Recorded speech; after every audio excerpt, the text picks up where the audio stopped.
Hey, what's going on, everybody? Whoa, I got some audio in the background. Let me make sure that stops. There we go. Now I can hear myself. All right. We're starting a little late tonight, but show must go on. I take a little nap after work. Turned out to go a little longer than expected. But so I wake up. It's okay. And everything's fucking gone crazy. So much happened in 4.5, 5 hours from when I crashed out after work to when I wake up abruptly, less than 15 minutes before we were actually supposed to start the show at 7:45. But here we are. We're shorthanded tonight. Theo's away on assignment or visiting family for the holidays, whatever you want to call it. So we're riding a little light tonight. He wants to regain his roots in nature. So we went out to the middle of wood with nothing but a hatchet and a small little pocket knife and see if he can survive throughout the next couple weeks. We'll get that report as he returns. Possibly a baggie full of mushrooms. We'll see what he reports when he comes back. But that sounds like some hippie shit he would do and say as well. Yeah. He's our very own Ian Crossland. Every show needs an Ian. I'll stick to that every single time. I like when he was talking about, every group and every show needs that one guy that nobody agrees with. And then it just dawned on him that, you're that guy. You're the guy. Oh, crap. Is that me? Yeah. Oh, no. But hope he's having a good time.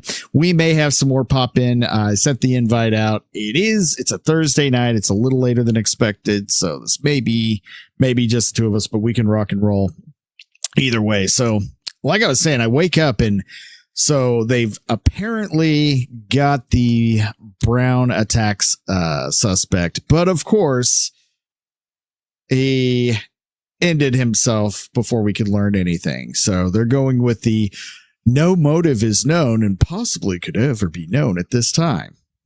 Except for the whole point that he was saying Allah Akbar when he started opening fire. But we don't know what the motives were. But see, as long as they don't interview any of the people that heard him directly say that, it's like it never happened. Well, it's the whole point with that police conference when the journalists were saying, hey, he was witnesses said he said something, and the police chief would not repeat it, wouldn't even say anything about what the guy said before he opened fire. Completely ignoring that because it hurts their narrative. And where's this? I'm going to start on this one. Let me pull this up real quick.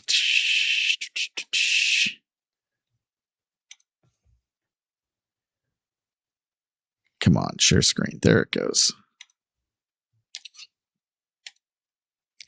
So already, there we go.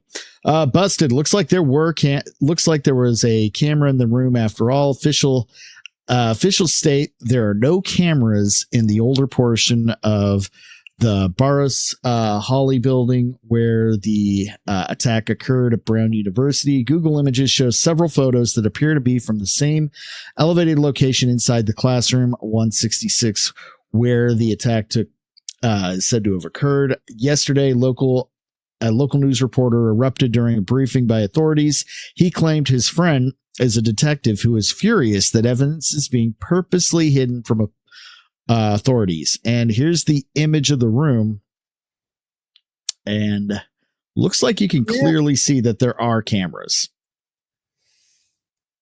Again, going back to the whole point that Brown University, it was all big on pointing out how safe their campus was, cameras everywhere. And that's why everyone was getting so upset with them, because they're like, okay, you said you had all these cameras. You have all these cameras all over your campus to make it safe for your students.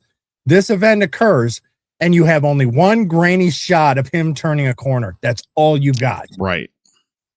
Yeah, you guys are hiding because I guarantee you they don't want to look racist because of stereotype.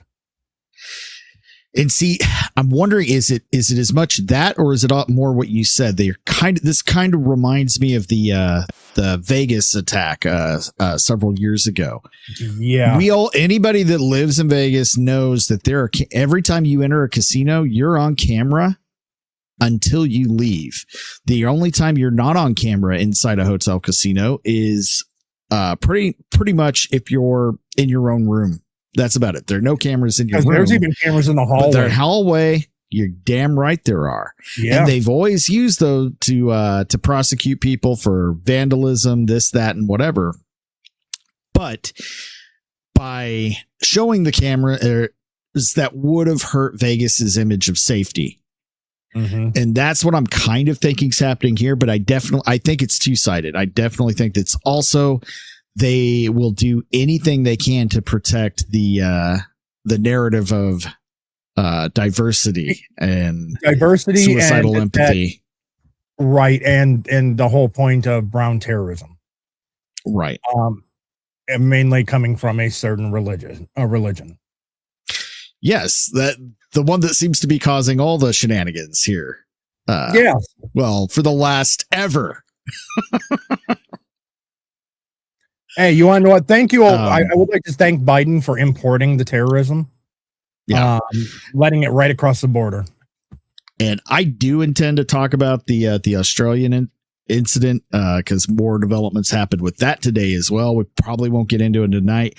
And that's a really heavy topic. And I want to kind of keep that one a little more serious if we're going to talk about that. But there's a lot just here with the brown. Let's go into the what we've got so far. Let me find. I guess we'll start with the press conference if I can find it here. And I will also be doing the searching on Brown University stuff as well. So okay. Yeah, I think Selena sent me just about everything I need. I'm just trying to filter through. Yeah. Sorry, guys, didn't have the link ready. While I'm looking for everything, I'll say a quick hi to the chat. See what we got here on this later than expected show. We've got Sergeant Garantina. I hope I said it right this time. Hey guys, hey yourself, man. What's going on? Diana Gordonier, how is it going? And I think Sergeant, that's it. Then we have Selena, of course. He's been practicing in the mirror, making sure he got it right. So hopefully. All right, let's see if we can find that press conference. I thought I had it already.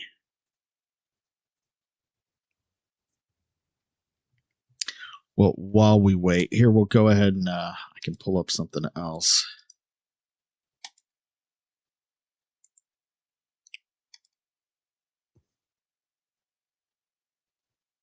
All right, let's see.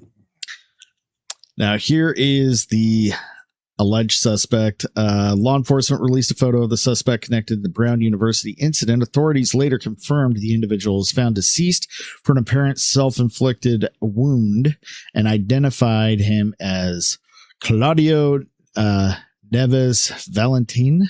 I hope I said that right. 48 of Portugal.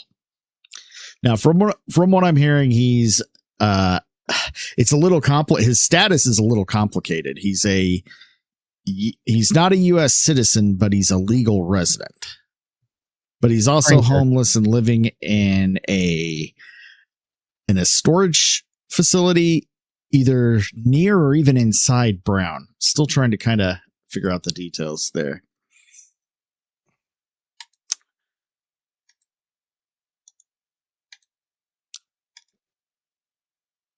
And then we got this as well. Go ahead and go to it's not the press conference, but we have this. MIT is in. So apparently now they're even connecting him to it was almost an assassination, the MIT assassination. Now, what's odd about that is he was coming up on some technology that I 100% believe that has been in existence for at least the last 30 years, maybe longer, but it keeps getting snuffed out. Actually, I want to say even longer. I want to say since the 70s, this technology has existed, but energy companies and bottom line and, keeping certain things intact to keep preventing it from taking place. So why would a homeless guy here's what we know. Brown graduate living basically homeless in a storage facility on or near the Brown University targets one of the very few conservative groups within Brown and this MIT student leading groundbreaking energy technology.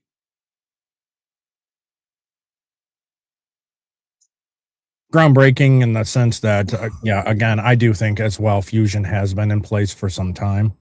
Yeah, I think he may be involved with the upscaling of it, keeping it, and so that's really where, and I think that's the breakthrough, because while fusion has existed, well, they've known fusion ever since they dropped the first atomic bomb.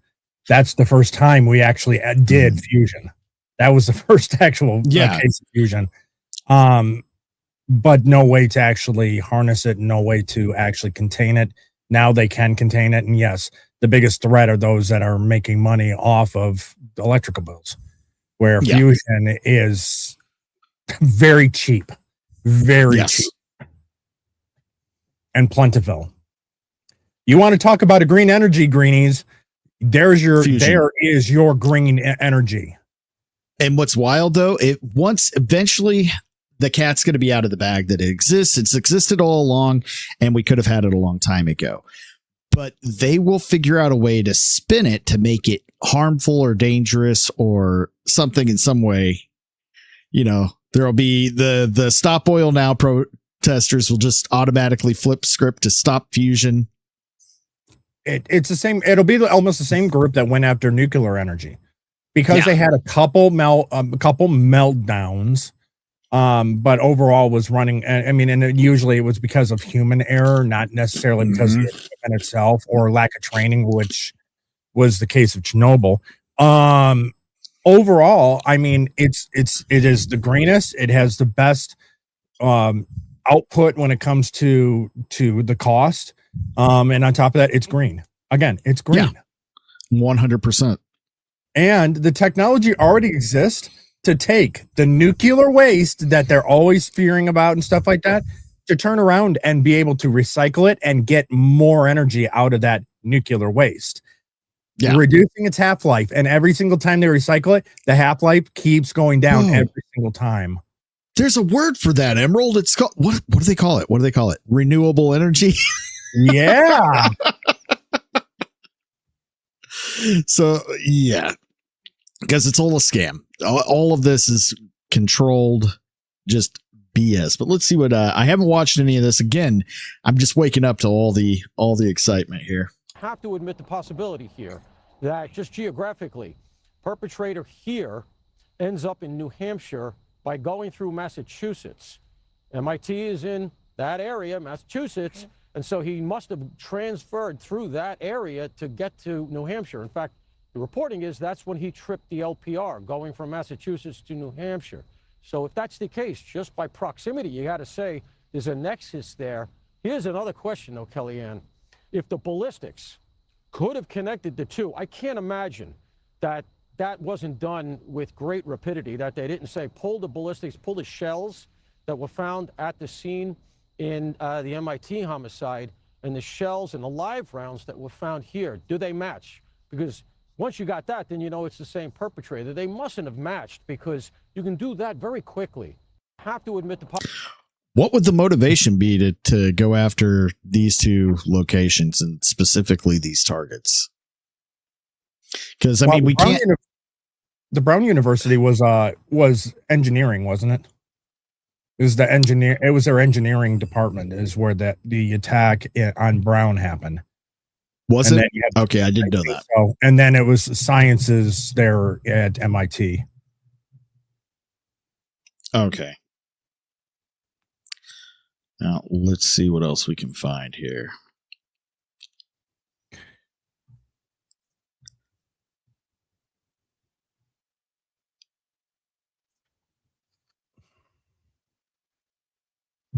Okay, here we go. It's not the press conference. I'm still having some trouble finding that, but We do have some input from none other than Alex Jones, so we'll go to that now. We live in a world where there are cameras everywhere. You can't be on any outside street in New York City and not be on camera. But what do we know about the camera situation, first and foremost, at Brown? There was an organized political movement to turn the cameras off on multiple occasions due to political protests and other reasons. Was it clear the Palestinian? Now, that's one thing that we found out yesterday or the day before, that Brown was pressured into turning off their cameras so that the Free Palestine protesters could do their bullshit. Safest campus, safest area. Right. This guy was the head of, asked for it. They've admitted that. Right. So what does that do? If you're advertising to the world that your cameras are down, if you're advertising to the world that you can come here and commit a crime, well, then people are going to come there and they're going to commit crimes. And if you want to murder somebody, if you want to target maybe a Republican member of the student body and assassinate that person, murder that person and get away with it, then what better situation than this? Because you know that the cameras are down. So in many respects, it's completely foreseeable that a crime, that an atrocity could happen when you proffer to the world that, hey, we don't do cameras here because we believe that traditional policing methods or high-tech policing methods are somehow offensive. You have MIT grieved shooting death a day after this happened at Brown of renowned director of plasma science, folks. That's the free energy black hole. I mean, this is the stuff. I always say his name wrong. Nuno FG Lorifera 47. Me and Alex Jones have a lot in common. Oh, man. Multiple times in his house, like execution style. And then the thing is, I track the news, I can see the numbers. Overall violent crime planed out in the last 10 years, went down some. The peak was like 96. But still, it's out of control in certain pockets. But killing of executives, killing of scientists, killing of epidemiologists, killing of healthcare, people that control slush funds. People say, oh, Mangione, oh, he killed a guy, deserved to be killed. But then you actually look, there was an investigation into all this stolen money. I think there's some major mafia groups or something behind there, and they're using extremists as a cover, because I'm seeing unprecedented levels of key people getting killed. Again, this is a conspiracy theory. 99% of what I do is just facts, but I am just seeing a lot of key people getting killed. What are you hearing about this? Look, just look at the situation where this guy just got executed the other day, the guy you're talking about from MIT. If you look at the timing on it, right, this is the perfect opportunity for his story to get memory hold. You're dealing with the Epstein files dropping. You're dealing. That's a great point right there. So it even leads me to believe he was the main target the whole time in the second attack, or however it happened. I think he was second to Brown. I think Brown happened first, then him. Yes, Brown if happened. I'm not mistaken. Yeah. But it's all kind of orchestrated in a way so that there's so much going on. It's at that area. It's easy to kind of get all, muffled together, and that part kind of get brushed under the rug. You know what I'm saying? Yeah, and then on top of that, Alex is just sitting there. In this case, he's going, well, this is conspiracy theory. Well, the thing is, a lot of people just call him a conspiracy. Well, he's putting together key points, and he's trying to make it fit a worldview that he has, which, I mean, well, everyone has their Alex Jones was right to jar. I know I do. Granted, I've been filling it with pennies since they're no longer any good. But he's putting it together. He makes a really good point. This is a really good point. A lot of this seems to be happening at the same time Epstein files have been and photos has been dropping. However, not much in the way going against Trump, even though it's the Democrats putting out these photos, making it seem like they got some kind of gotcha.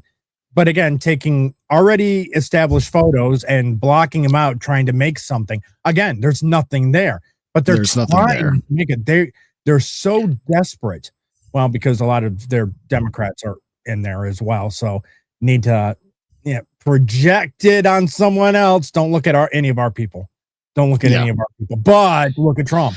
Look at Trump. Yeah, they're not saying anything about Clinton, who has the dirtiest hands of this whole thing, and that should be the number one focus of the whole Epstein thing. And I mean, there's so much bigger things than Epstein going on right now. There is, but the left is really kind of using that as that is going to be their catch-all. Come the midterms, that is what they're going to kind of putting out there. See all this stuff we found out with Epstein? We need to have control of Congress because we need to get Trump. That's going to be their line for the midterms. Oh, yeah. And then, I don't even put it past them to use that already completely debunked picture of him with the Hawaiian tropic models. Oh, yeah. I've already come out and said, yes, they were adults when that picture took place. Yes, they did willingly pose for it. And it was at a public event and he was perfectly fine with, how fucking dirty to take it. They blocked out the heads of all of them and just they didn't flat out say that there he was with girls on Epstein Island. They just insinuated it. Yep. And ran with it. It's no different than lying. We're not lying. We're not giving you any and we're not actually pointing the finger and said he did this. We're kind of like, we're just asking questions. Why? No, where have we heard the we're just asking questions before? Right. I'm channeling my Candace Owens right now. I'm just asking questions. We're not going to throw out wild accusations, but maybe something is here. Maybe we should be paying attention. Maybe you should.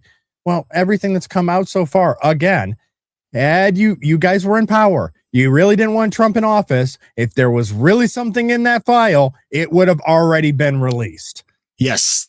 It's the whole time they had control of all of the Epstein material. They could have cherry picked everything they wanted from it and released it. And they 100% would have, and then destroyed everything else. We saw they did that with J6. We already know that's what they do. They have no problem doing that. So if it was there, it would already have been out. So I'm just fucking over the Epstein things. I'm more concerned about everything going on with the Islamic issues, just everything else, everything but that. I really care about. So it's the investigations that are occurring then in the trial that's going on with Charlie's killer. You have the attempts that we still have had on public officials. We now have had two really strange universities shootings, ones that has occurred on Brown and one with MIT. But then again, if you even look globally, Alex, now I'm channeling my Alex Jones. Global. If you look at the global, what's going on with the global right now? Oh, damn. You have that was dead on. If you have you had the attack that happened down in Australia. And what's not being talked about right now is the farmer protests that are going in the EU, that they set their campus on fire, the trees in there and stuff. The fact that they had to call in the water cannons to get rid of them. And it was going on for hours. There's what's going on in Italy. In Italy? No mainstream coverage whatsoever. There's the American citizens and citizens of other countries right now are pushing back against government. Yeah. And even though we got we are gonna put down the globalist ilk. And it's like, even though we got our team in charge right now, they don't like that shit either. Well, if it threatens who's leaving the FBI at the end of the year? Bongino. Bongino. Yeah.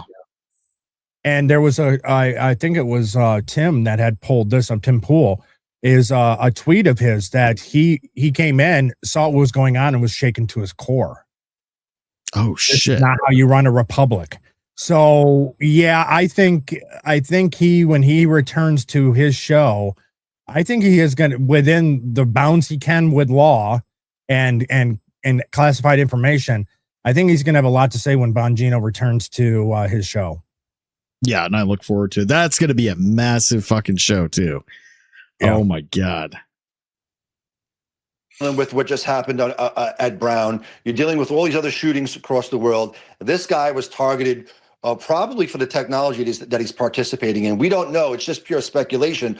But when you look at it, it looks like an execution. And when you look at the timing, any reasonable-minded person could say, hey, look, this timing stinks to high heaven. This is the perfect time to execute somebody and make it be memory hold, because nobody's going to talk about it because there are so many other things going on. And if the shooter gets caught, they'll probably celebrate him like they're doing with this Luigi guy in New York. I mean, there are women lining up like it's a Michael Jackson concert. It's so this must have taken place before they got the actual shooter, or what they're telling us is the actual shooter. Because I want to be clear, I don't know how much of this I believe yet. It's all too fuzzy. I still don't believe that the person they got in the J6 pipe bombs is the actual person.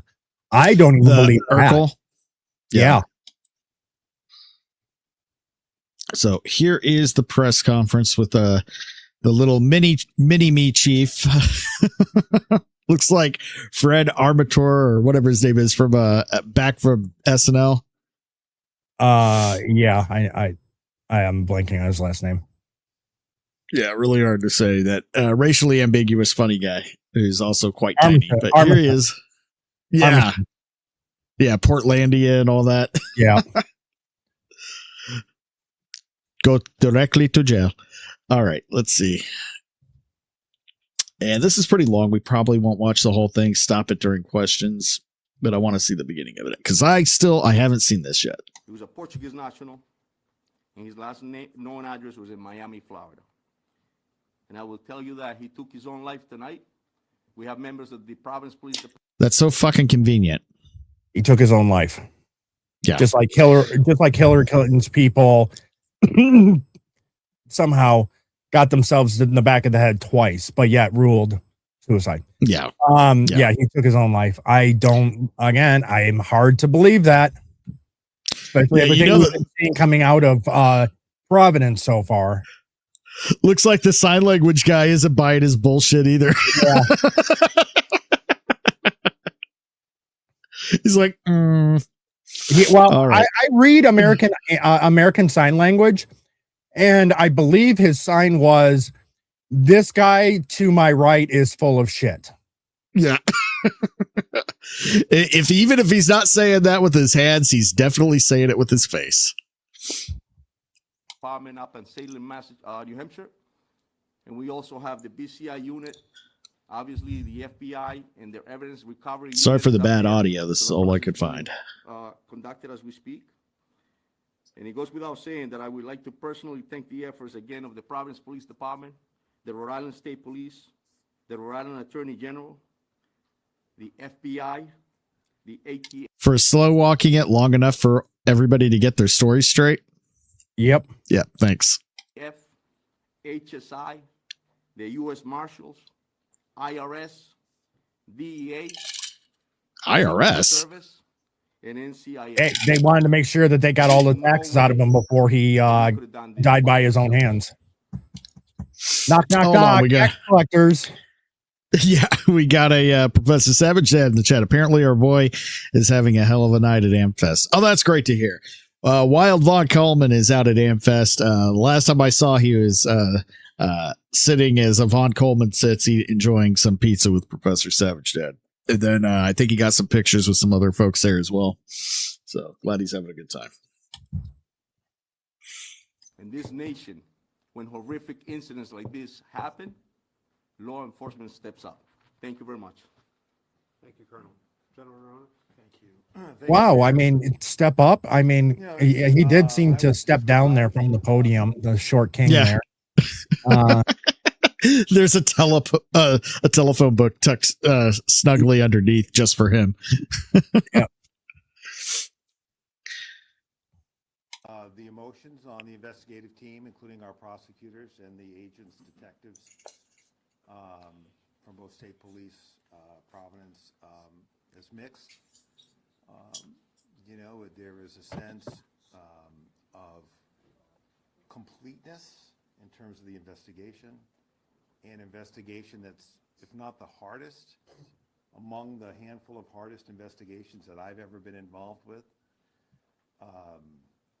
And the sense that we owed They're saying a lot of words, but not telling us anything. Which is just typical. That's typical government.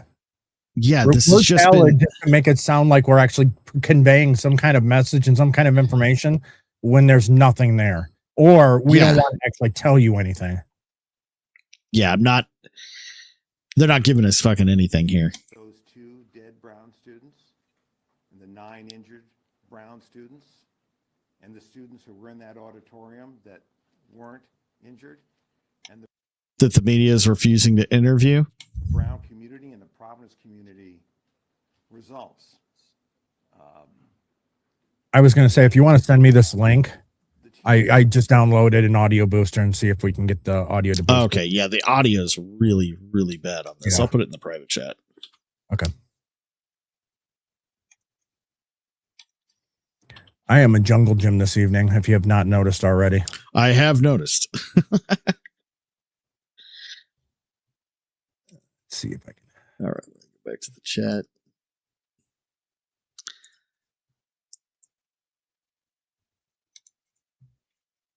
And I'll go ahead and pull mine down so you can share yours. Yeah, let me get the justice.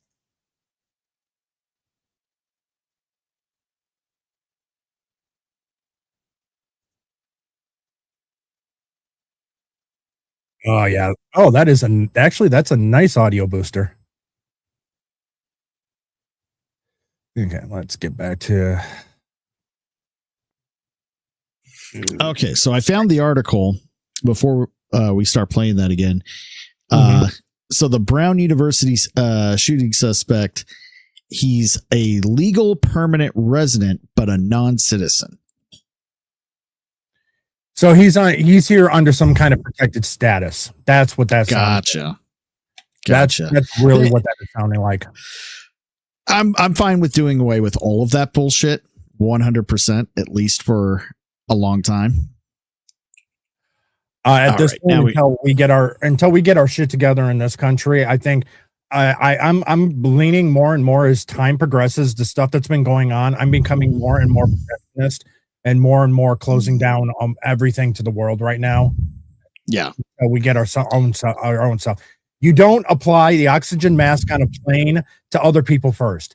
You take care of yourself first, then you assist others. And right now, we seem to be putting the oxygen mask on, trying to do it on everyone else, and just holding our breath. Yeah. Yeah. Tell me if the audio is better. Court judge for this individual. There won't be a little bit, not much. That affidavit is on. I think it's just a bad link. I'll see if I can find a better. Read more about how this investigation unfolded. I won't get you all the way there because there are some things that happened afterwards which led us to this suspect's body. Here, I'm sharing another link here if you want to try this one instead. Give you a sense of the work that went into this. I'm surprised it's not transmitting over. Okay. Yeah, this one starts at a different part of the interview, but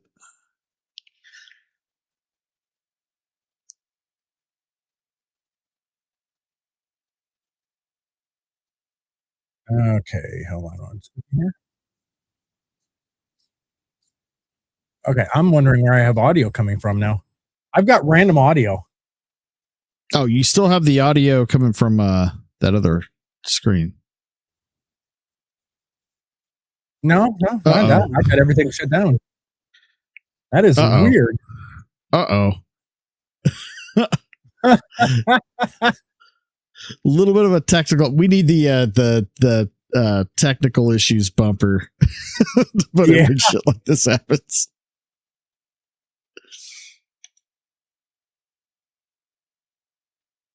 That is really strange. I don't know where that is coming from. So, folks, you got to bear with me here. I found it. Okay. Now that the audio has left my head, let me get the new link. Wow. Folks, you want to know what, folks? We are professional streamers. You want to be just like us. Right. Okay, here we go. Let's take two. Well, no, three. Yeah.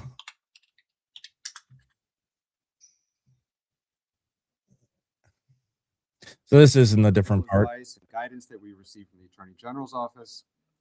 Okay, a little better. Worked well together to be able to identify this suspect. I know we will have a lot of questions still, and we will continue to work to get those answers. But it is a great honor for me to turn this over to our Chief of Police, Colonel Oscar Perez, and I will say, okay, it's the beginning of it. Okay, when Short King comes up. Gotcha.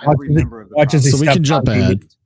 Yeah, watch as he jumps. Well, we're gonna watch him jump onto the phone book real quick. Hold on. Thank you very much, Mayor. Well, first and foremost, I want to offer my Okay. let's see where you're right about there. And you will be able to see more and read more about how this investigation unfolded.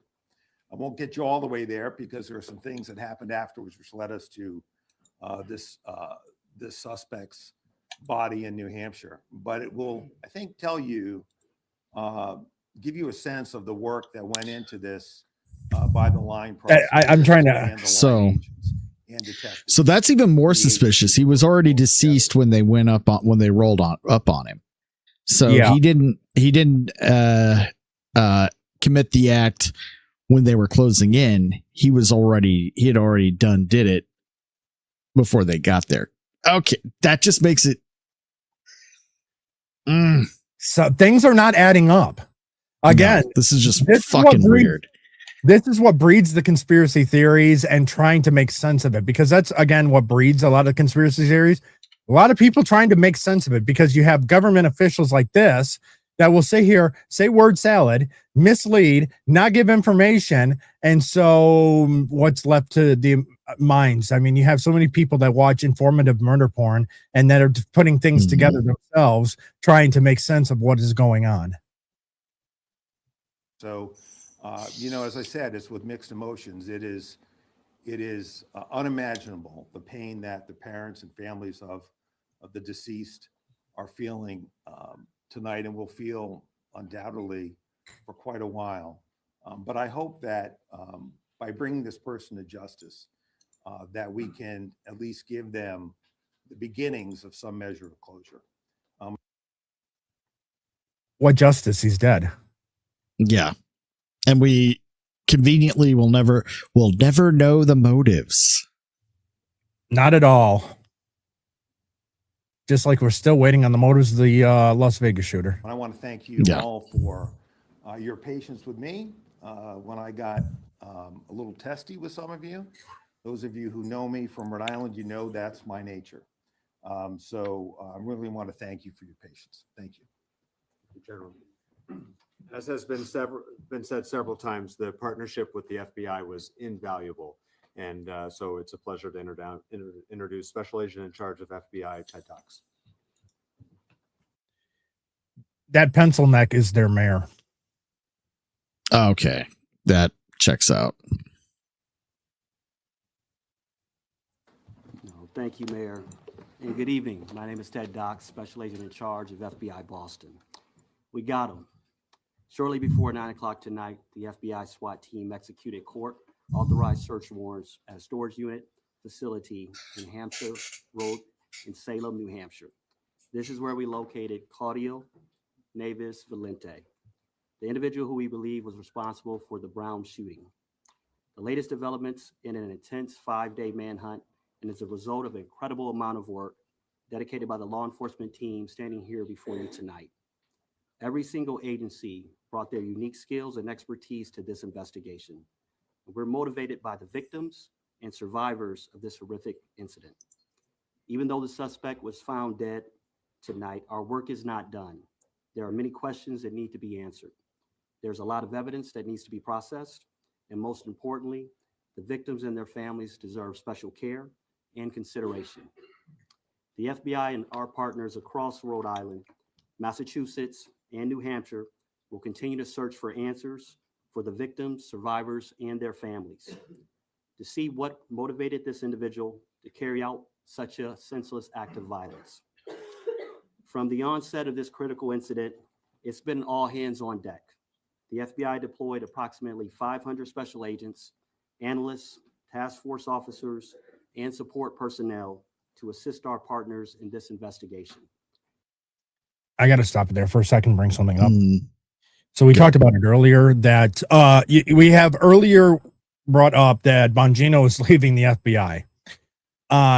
His previous tweets that when he stepped in, he was shocked to his very core of what he was seeing and what he was finding. I don't trust this FBI agent. I still don't trust the FBI, even with Kash Patel still there. No, I don't either.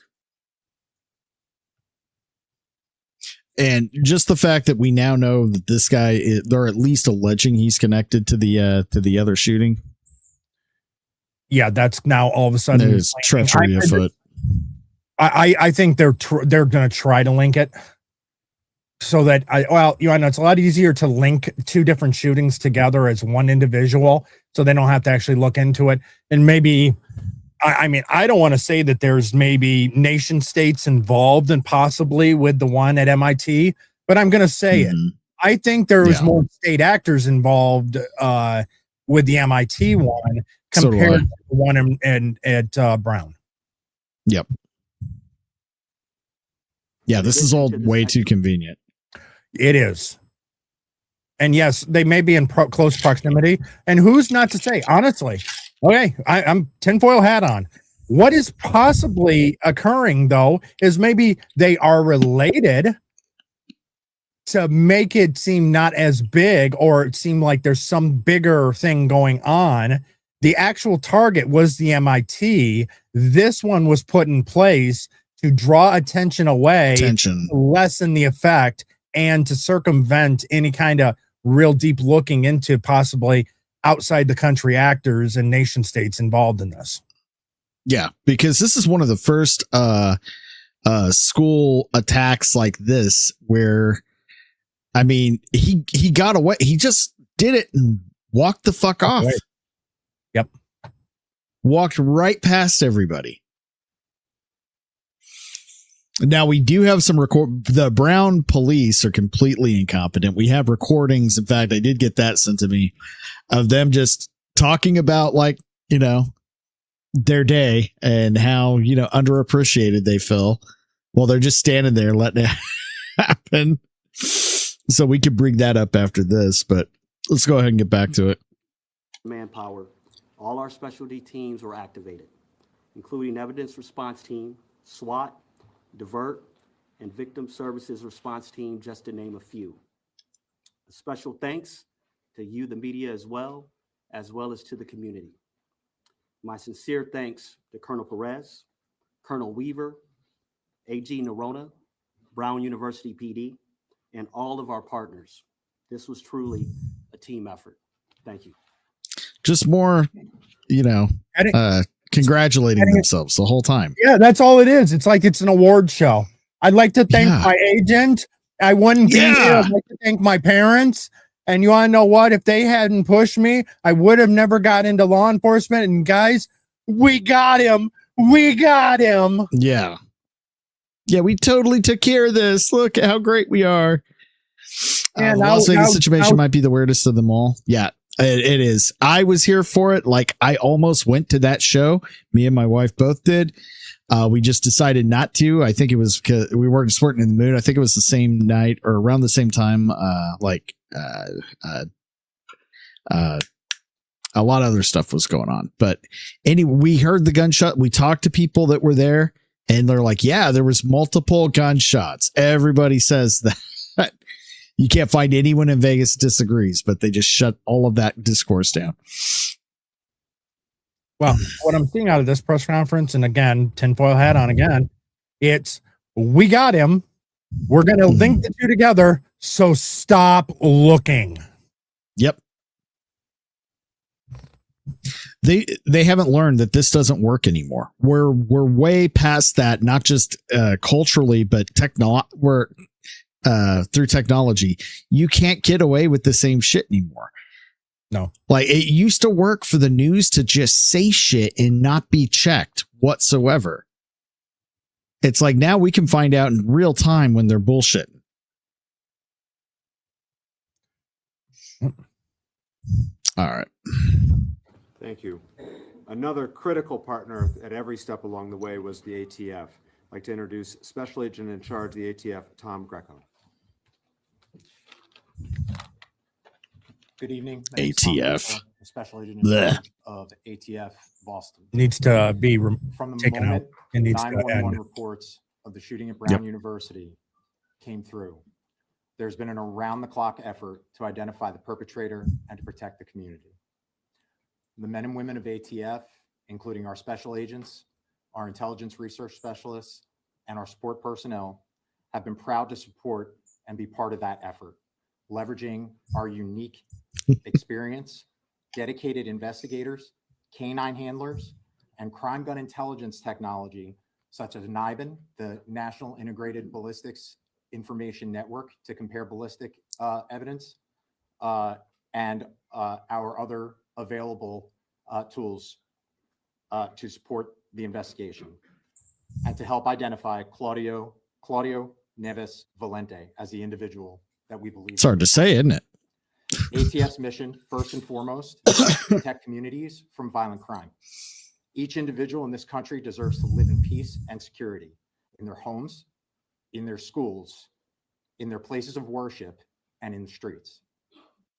We're going to keep saying his name over and over and over to make sure everyone's aware. Stop looking. Yep.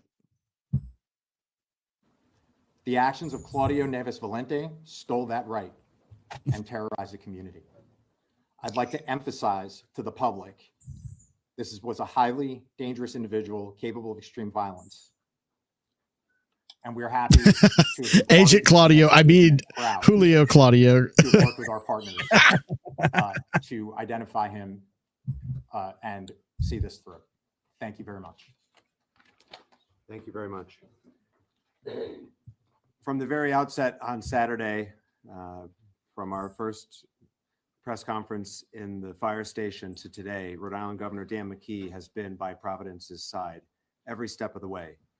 The city of Providence is incredibly grateful for the governor's support, the state police, not just their assistance with the investigation, but in supporting the broader community. It's a pleasure to introduce Governor Dan McKee. And the award for best breath goes to the governor. Yeah. Who do you like to thank? We were happily able to assist. And as a former mayor, many of here in the audience know that I've been a mayor, some don't. But I empathize and sympathize with the position that you were in and the fact that you needed people to follow the lead of the Providence. Oh my God. Partner in with some. Okay, serious question. Why are all Democrat leaders at this point all sounding more and more like Joe Biden dementia? Right. Slow talking and losing, kind of trailing off a little bit, coming back to it.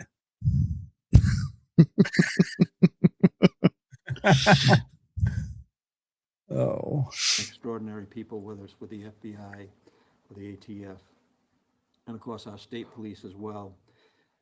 From the very beginning, my thoughts as a dad was with the families who suffered from the shooting. The unthinkable happened in our state. The unthinkable happened in Providence. The unthinkable happened at Brown University. Because Rhode Island and the Providence area never had murder. This is something that has never happened before. This, I mean, I don't think in the last 100 years have we ever had this occur. The unthinkable.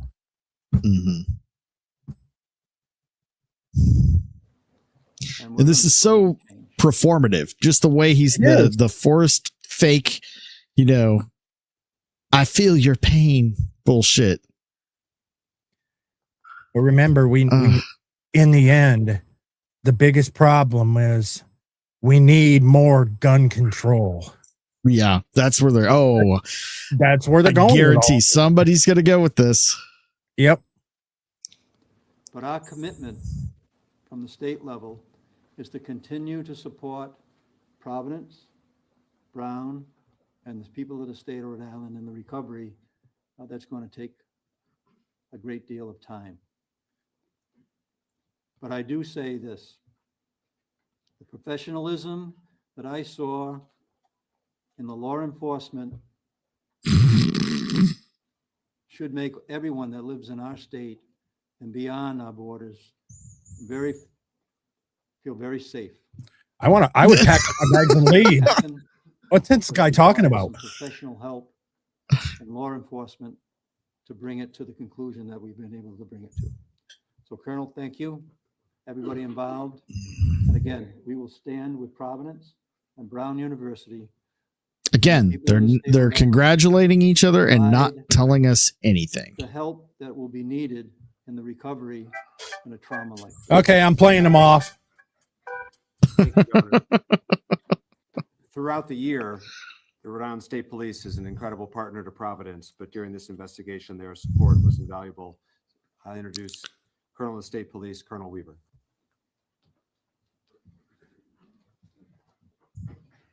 Eventually, they will get to the dog catcher of Providence and thank them as well. Yep. Colonel Weaver, the Superintendent of the Rhode Island State Police.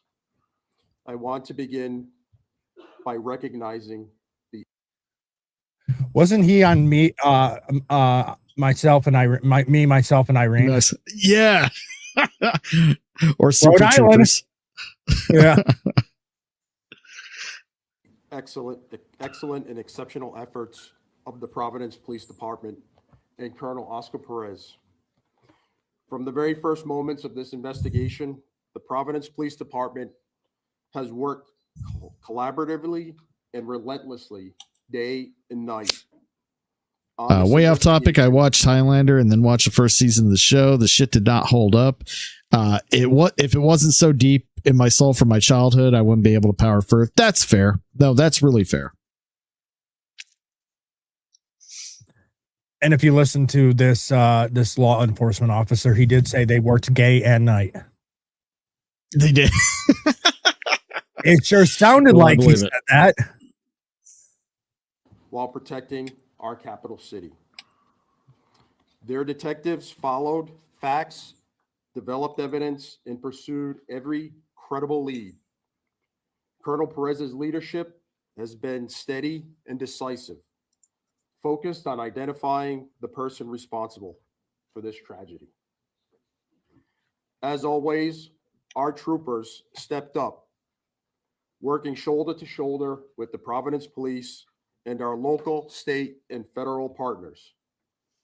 I want to give particular recognition to our detectives whose diligence and dedication contributed to this investigation.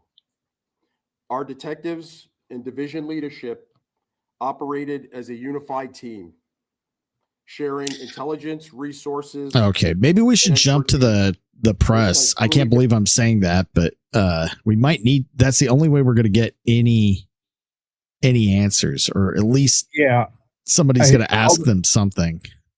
Because this is all just a circle jerk of pat on the back and thanking and stuff like that. I mean, you want to know what? An award ceremony. I'm going to do this. I'm going to actually look for some playoff music from like an award show. I got some. I have it exclusively for Professor Savage Dad when he gets a little long-winded on Rogues. Let's see if I can find it. And I'm going to go to see if we can, now before we're into the questions. Yeah, I'll start. I'll just tell you that a lot of the information and evidence that we ended up gathering linked us to a connection up in Massachusetts, but obviously at the MIT. But I feel a respect to the authorities in Mass as well as the FBI that's for them to come in. But I'll tell you that the groundwork that started in the city of Providence by our detectives, the detective division under the command of Major LaPayne, as well as the federal partners that we had in our room upstairs, and ATF, the FBI, led us to that connection. And so that was great work. In other words, the paperwork they were handed it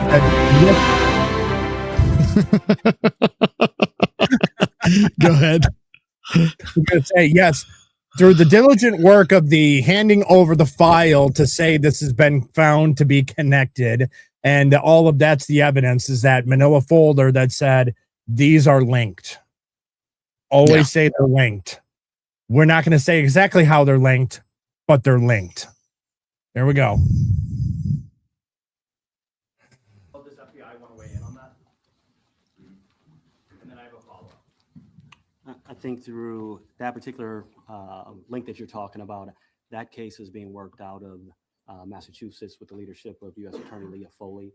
I believe that they're having a press conference today as well, where they'll reveal more to the general public at that time. I'd be remiss to start and kind of talk on this, to let them kind of had first dibs to kind of be the ones to tell the public about those particular links. They need the script. They haven't worked the script out yet. The second person who came forward, what did that person tell you? And did that person know the shooter? So yeah, obviously, I had mentioned at the last press conference that it was a person that we wanted to speak with. The work of the video collections that we had led us to What video collections? They had one video. They claim they only had this one video. What collections? Yeah, they only released the clearer images of the suspect today, like just right before they swooped in and found his fucking rotting carcass. identify that there was a person that actually encountered this individual. So it corroborated everything that we saw. We saw our person of interest. We saw that there was a vehicle involved. When this person came in, broke the case in the sense that explained to us exactly what we thought we had seen and put that individual at the crime scene. Obviously, that was the break, because we knew that we were in the right direction to ensure that we were going after this individual, but obviously took his life. Colonel, go ahead. Steve. Thank you, Mayor.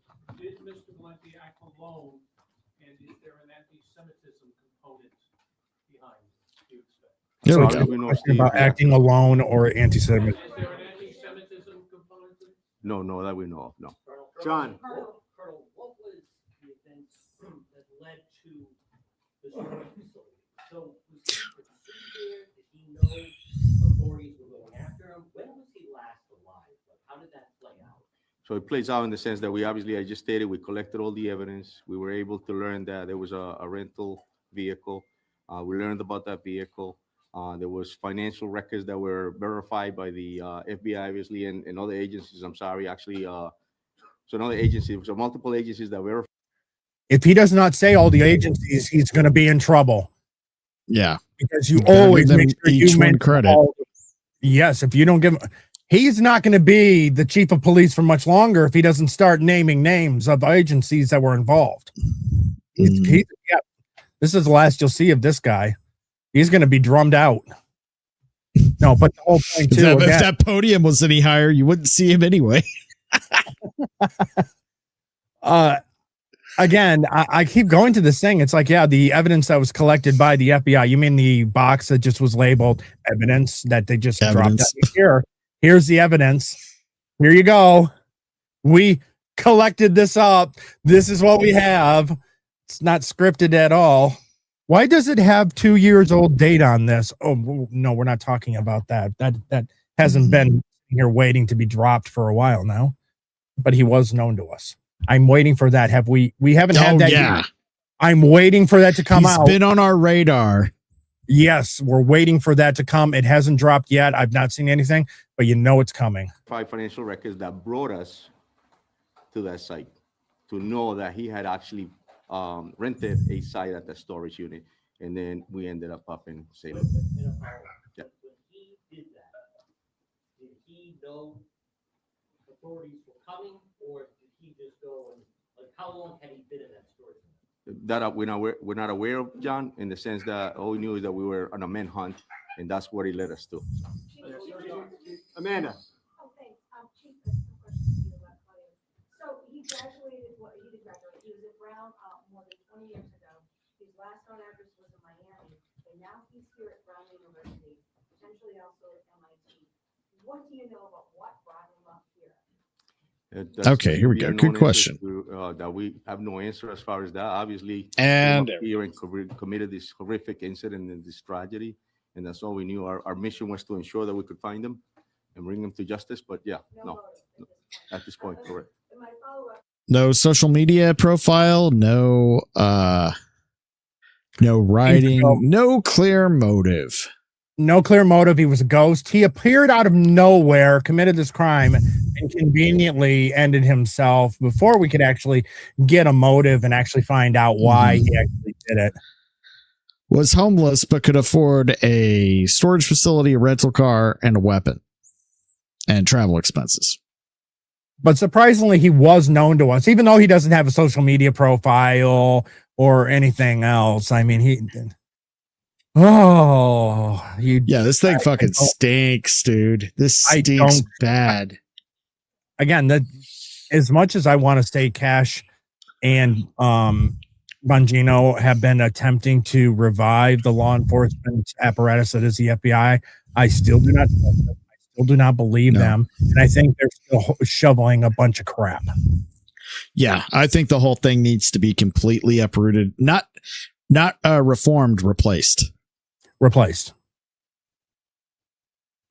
Is of the evidence that you've collected, have you collected the handgun that you believe was used in the shooting?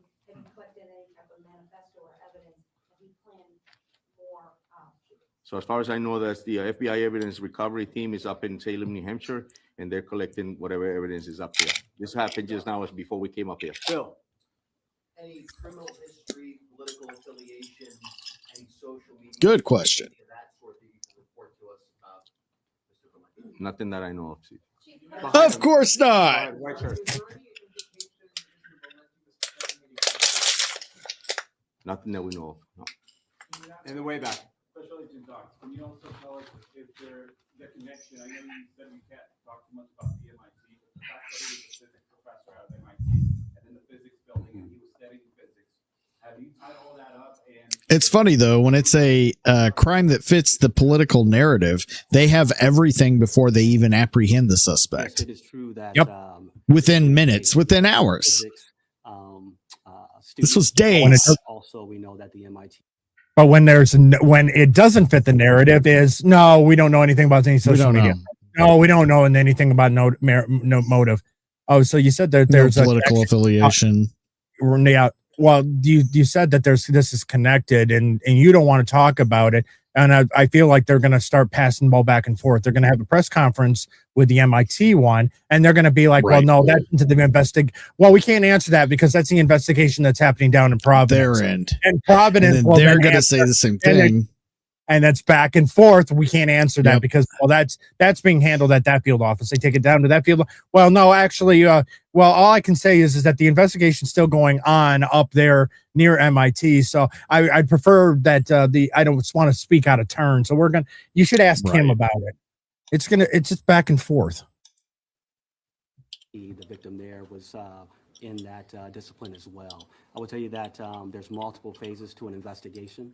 And so now, in a sense that we know the subject is deceased. Now that investigation continues to find out all of those answers to your question, sir. Did you go to school with the professor? Did you go to school with Professor Brown? It is believed that in Lisbon that those two individuals attended the same university in Portugal. So why would he have protected status if he's from Portugal? Yeah. Okay, so why is he here? How did he have protected status? He's allowed to be here in the country, but he's poor, homeless, and has money to rent a car, has money for a storage unit, and is saying that now they're kind of almost indicating that they think he might have also been a student. I thought from what I heard, he was a graduate from Brown. Again, where did he get the money? Yeah. Where did he get the money? Why was he still here? Yeah. Oh, this is not answering questions. This is leading to more and more questions going, what the hell is actually going on? Get on it, Candace.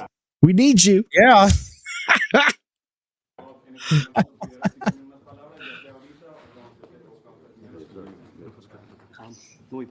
Go for it.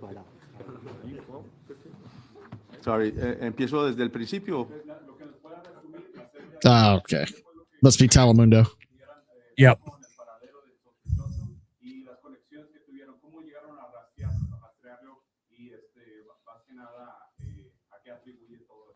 So the question was if I can briefly explain how we got to this individual and what occurred.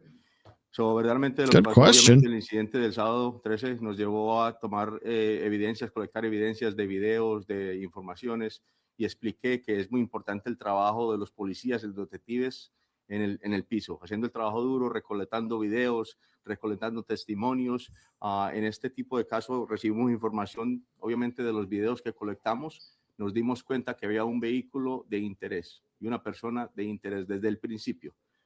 Eso nos llevó a después informarnos de la placa del carro, la descripción del carro, y eso nos llevó a darnos cuenta de que esa... Watch, and then when he says it in English, it's going to be like 3 words. Well, no. I understand some English a little bit. I'm wondering why he's talking about a Mexican dessert, why he's talking about fishing boats down in the, and he's continuing to thank other law enforcement. I think we're just rehashing things. I could have sworn I heard empanada in there somewhere. La persona había rentado el vehículo en una compañía en Massachusetts. Después de que fue a Massachusetts, cogimos videos de la persona. I heard that, Massachusetts. I speak Spanish. You're fluent. I am. Esa persona era en la misma descripciones de la persona de interés de nosotros acá en la ciudad de Providence. De ahí pasamos con los agentes federales a investigar un poco más y llegamos a los récords financieros que nos llevó a Salem, New Hampshire, en esta noche. Allá hubo una entrada táctica del equipo. Yeah, he's saying the police were passionate and did a good job. Se había quitado la vida ellos mismos. Ahora all right, estamos give us a... investigando Oh, God. si hay otros killer case. This person decided that he wanted to, and I'm glad he did. Whoa. We got to go back. What? The person that broke the case walked away. And that information was critical to us because he was able to corroborate what our detectives were seeing on video, and he was able to provide a great explanation. And my follow-up question yes. is, why did it take a citizen to notice a suspicious person right next to Brown University and not the police? And also, how long was the vehicle parked where it was? And was it days, hours, minutes? It appeared to be. Wow, that actually is a good damn That's a question. good question. Yep. Wait, so I'm going to throw the aluminum tinfoil hat on again and go, this was planned and allowed to occur. Yep. Apparently, got some more notes here. One of the a leaker from inside the investigation said that the second person of interest they interviewed said that he had been casing the area where the attack took place for 13 days prior. Makes sense, right?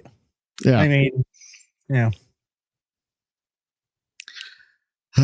Send your kids to Brown. They'll be fine.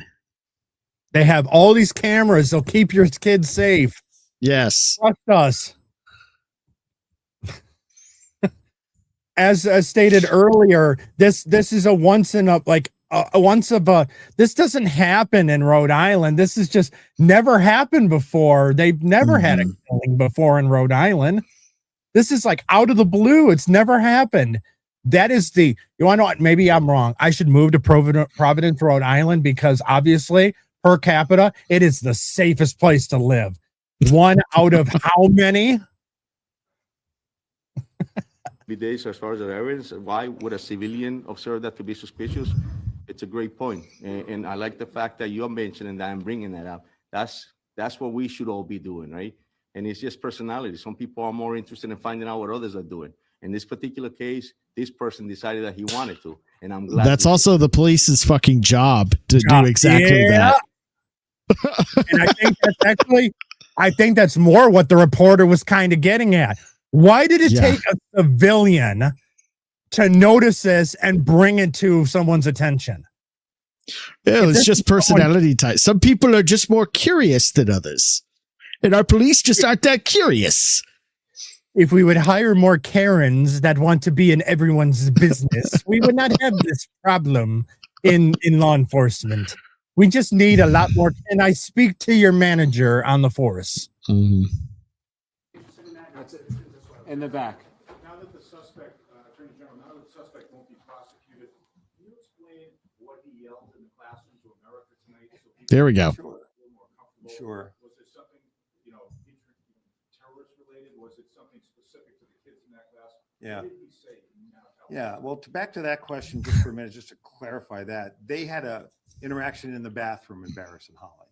So, I don't know, the Providence Police is obviously not going to patrol Barris and Holly. That's a question frankly, for Brown and their police department. So they had an interaction there, and then our citizen, followed him out because to him, as he glory hole gone bad. He explained it to us. This guy did not belong there, and so that's why he followed him out. In terms of what was said, I don't know any more today than what I told you yesterday. Or the day before. Then why won't you talk to the people that heard him say what he said and say what he made a noise? Well, okay, I'll backtrack a little. Yeah, I'll get back to that. But again, we have already had witnesses come out and say to the press, he said Allahu Akbar prior to opening fire. None of these people are willing to say it. Nope. This is just like Australia, where they keep trying to say, well, we don't really know the motivations of the tragic events that unfold. Fuck you. Okay. Real quickly, before we'll talk about it when we get to Australia.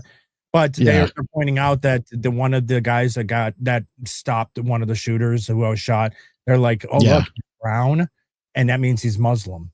Except for the information's come out, he's a Syrian Christian, not a Muslim. Mm-hmm.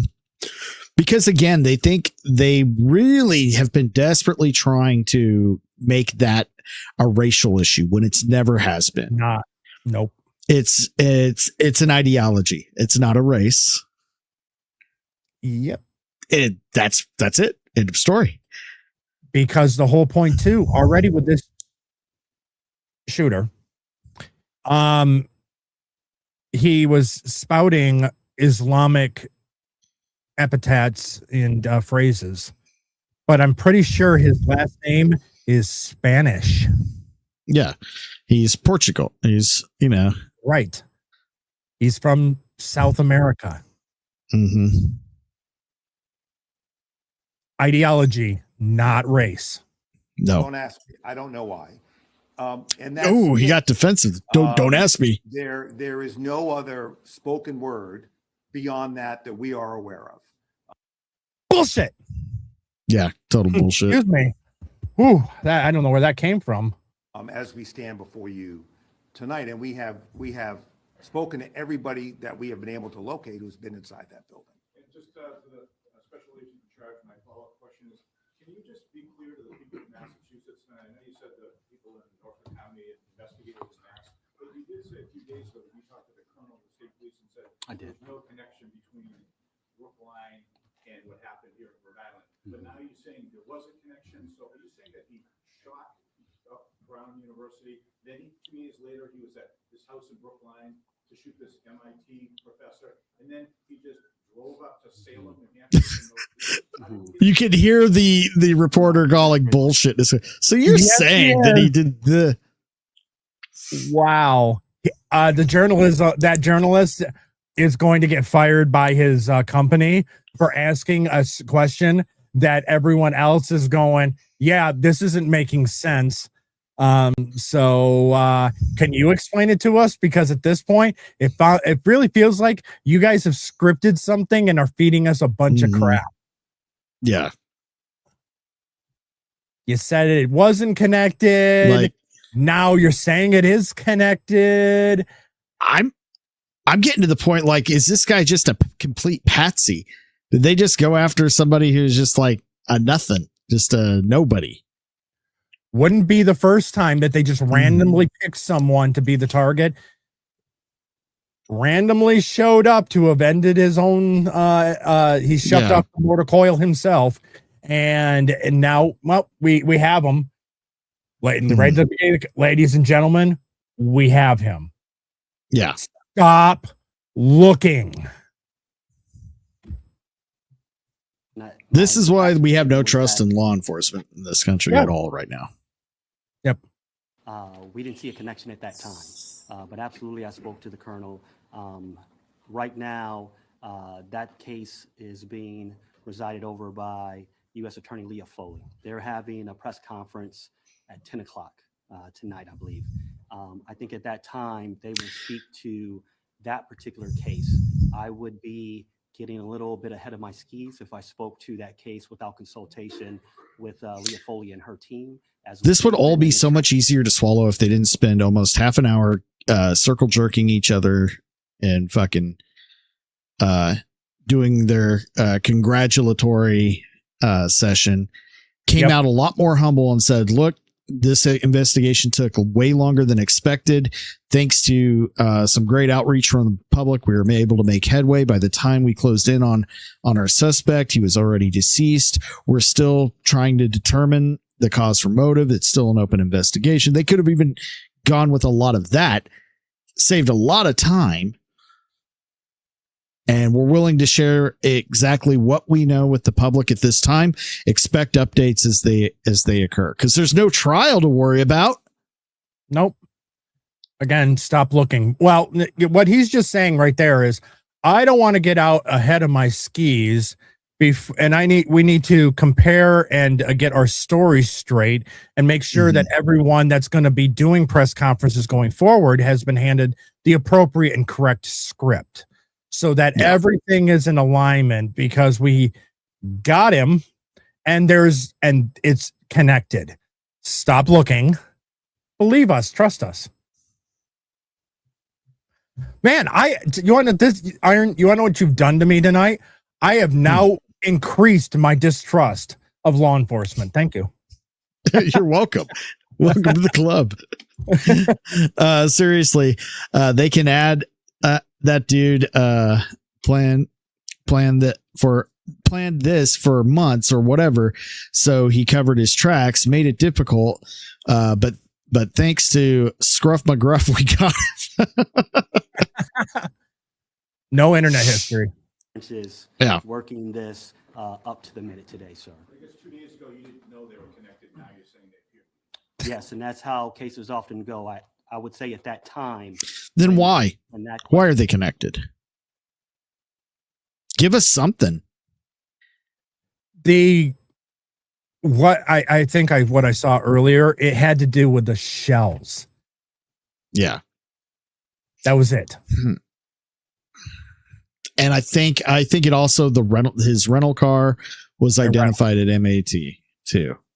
But so if they knew that but then again, if they already knew where the rental car, why was this whole thing slow walked for as long as it was? I know for a fact that rent-a-cars have a little thing called GPS that they track their vehicles. If they knew he already had a rent-a-car, why wasn't that vehicle immediately tracked as soon as they identified that he was in a rental? Yeah. Again, this whole thing. Let's just get that blood off that roof as quickly as possible. Was asked of me. There was no indication of a link at that time. As we've talked throughout this week, these breadcrumbs develop, and we'll see what she has to say today at 10 p.m. If I could I just want to jump in here on that, please. I just want to jump in here on that because it's a good question. It's an important one. So just to put everyone's mind at ease who's listening now, Oh, please It wasn't do. just drive to some random storage area. We found records with the help of the FBI and others that was his storage area. So he rented a car in Boston. He drove it. We were able to find that car in New Hampshire. We were able to find evidence in the car from looking at it from the outside that connected this individual to our crime scene here in Rhode Island. We were able to find properly planted evidence, visual evidence of him inside that storage facility, which in my judgment matches him to the Massachusetts scene. So you'll hear more, as the special agent said, but there is no question that was his storage unit, that he had a particular car, that we found that car because of this citizen coming forward and giving us a description of the car. And then our individual who came forward, we knew he was telling the truth because we could see it on the videotape. And so that was a series of things that broke this case. And that led us to Salem, where the suspect was found dead. Steph.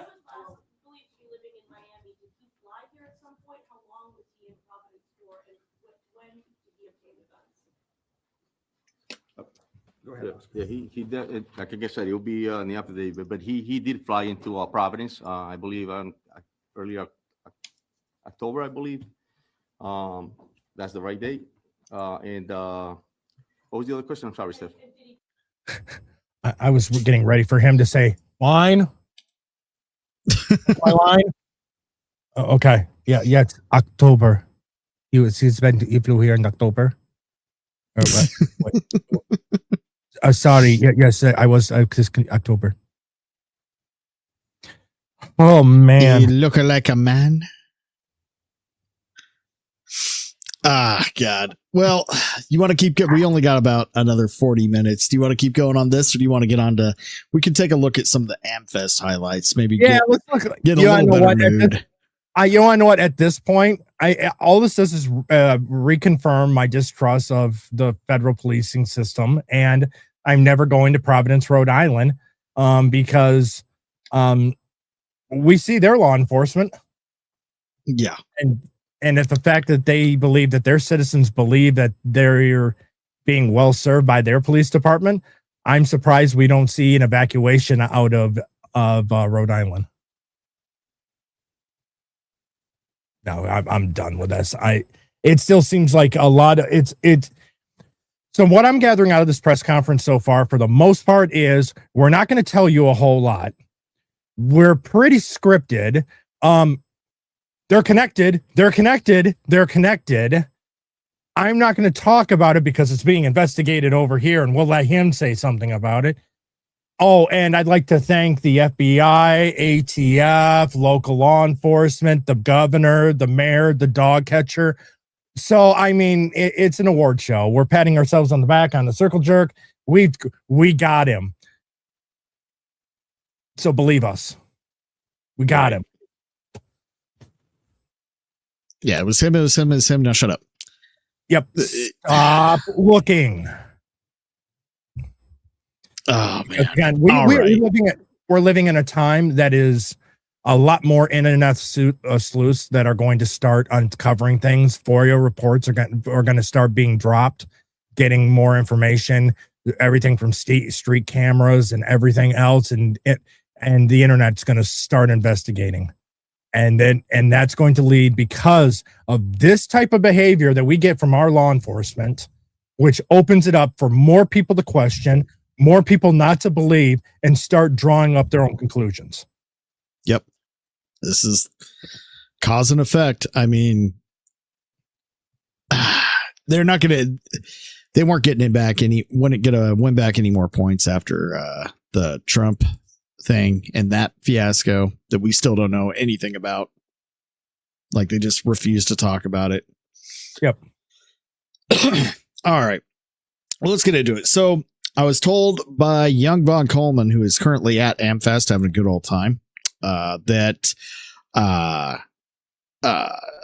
Ben Shapiro actually ripped Candace Owens and Tucker Carlson.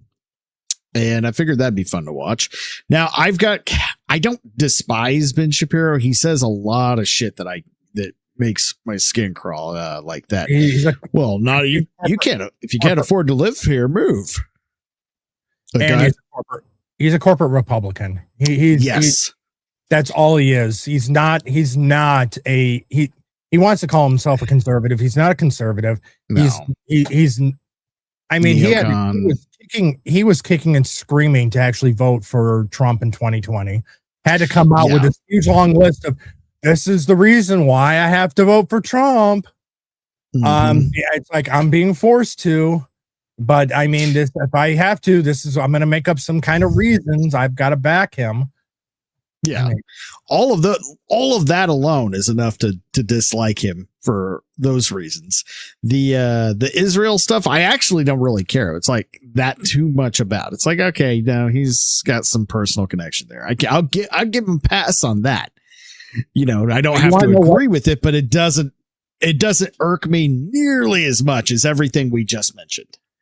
Well, when you're talking about personal connections, the one thing you got to remember is that our sponsor of SecureNet, if it weren't for SecureNet, people would be able to get your stuff off of online. So make sure you check out that sponsor of SecureNet and make sure that you, if you use code Ben Shapiro you'll get 30% off your first month. Let me tell you a little bit about Birch Gold. God damn it. But let's see. This might be funny. And let's pull it up. I mean, that's kind of where I got my little running gag when I started. Insert title here was from. Oh, yeah. You haven't done those in a while, dude. Those were funny. I think I'm going to have to I think I'm going to have to revive those. But again, the fact that they were stupid enough to uninvite Tim Pool, they re-invited him apparently, but anybody that watches Tim Pool knows he's a very, very fickle little guy. He, if his feathers get ruffled, they're not getting unruffled for a minute. So he didn't go back. He was going to attend. Tim Pool has more of an impact on the people that we're trying to capture and get, kind of woken up to shit, and than Ben Shapiro will ever have, ever. That's just it. Just Tim Pool and Steven Crowder are more impactful than all of your fucking Ben Shapiro's and Tucker Carlson's. Now, they did have Russell Brand on here, so I want to give him kudos for that. Russell Brand's fucking dope, and he's a little more centrist than the actual conservative. That's what we need to really be focusing on, people that can get that middle ground normie audience. Well, in the case of Tim Pool too, is with the invite back, it's because TPUSA got such blowback when that information came out. But another reason why Tim was not going to backtrack on it is that he was already determined that, okay, I'm not going to this. I'm now not invited, so I'm going to go and plan something else. We went to go play cards in Vegas. Yeah, he's at some influencer poker tournament here in town. Yeah. He's like, he planned something else in his place. It's like, fine, I'm disinvited. I'll find something else to do. I don't blame him at all. I don't blame him at all. Now, was Candace actually at this thing? Or was she just spoken about? We might have to wait till we got Vaughn and Professor on here. Yeah, but I can't imagine Candace being invited to AmFest. Not with everything going on with her and TPUSA.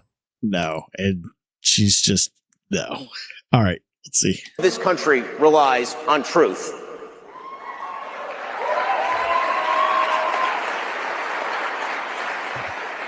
This country relies on truth because victory.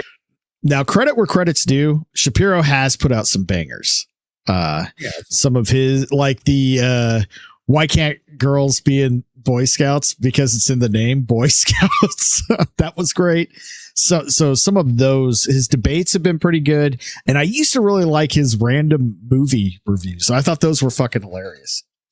And on top of that, he's a top tier rapper.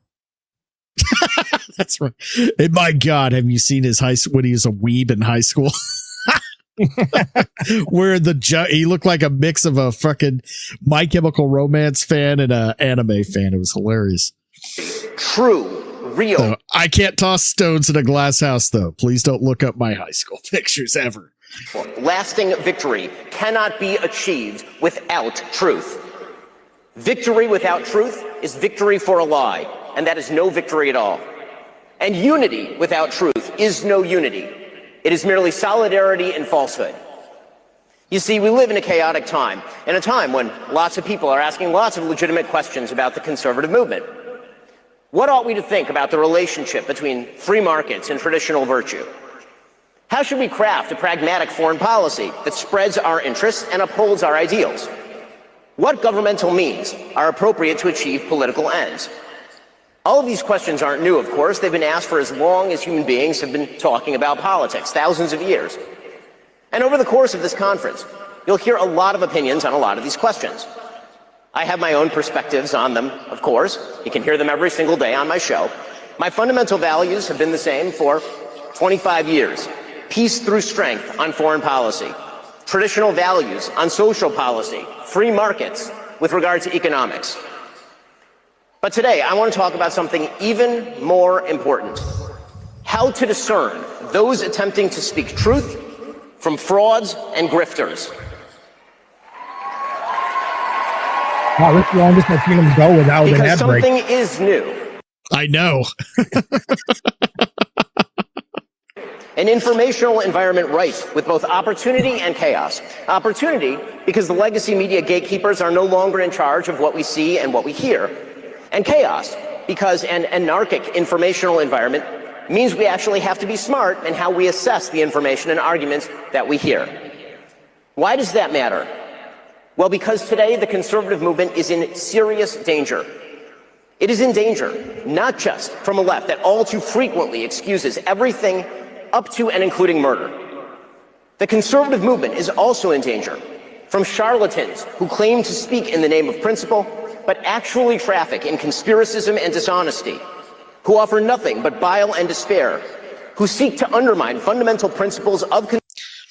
I know where he's going with this, but his language choice is very poor, very poor. Yep. He's sounding, it's too alarmist and too, pearl clutching, and it sounds way too much like that legacy media that you're complaining about, Ben. Mm-hmm. Even if I agree with you, you're going about this the wrong way. Let's see. Blue Eyed Scorpio. I bet he has to wax from those. God damn. For our Jewish viewing audience, happy Hanukkah. Exactly. Shout out. Conservatism by championing enervation and grievance. These people are frauds, and they are grifters, and they do not deserve your time. And they are something worse than that. A danger to the only movement capable of stopping the left from wrecking the country. Too many words like danger and... Mm-hmm. Yeah. Yep. It's the alarmist nature of what he's saying. Yeah, I agree. Yeah. He's blowing well, now, this is a big deal. Now, I'm not saying it's not a big deal, and it is causing a fracture, but it doesn't help when he's using legacy media speak to a bunch of younger Americans that are watching Tim Pool, Crowder, were even followers Fuentes, followers of Charlie Kirk, who spoke in regular language, everyday language, to have him come up and use, again, a great description of pearl clutching words. Yep. He's not winning any points with this. No. Country wholesale. So today, I want to discuss 5 obligations that people who speak to you on matters of importance have to you. I want to speak to you about our duties. Our first duty is truth. Yeah, he said duties. We owe you the truth. That means we should not mislead you. It means we shouldn't hide the ball. We shouldn't be deliberately obscure about what we're telling you. We have an obligation to clarity and to honesty. This means that we actually have to be clear in the language that we use. We should not traffic in generality. We should not say things like, they shot Charlie, without specifying whom we mean by they. The person who allegedly shot Charlie Kirk and whom all the evidence points at, all of it, is a gay, trans-loving furry. This is the first time he's been on point right there. Yep. He could have bypassed all of that, used spicier, more direct language that's not as alarmist. Like, you know,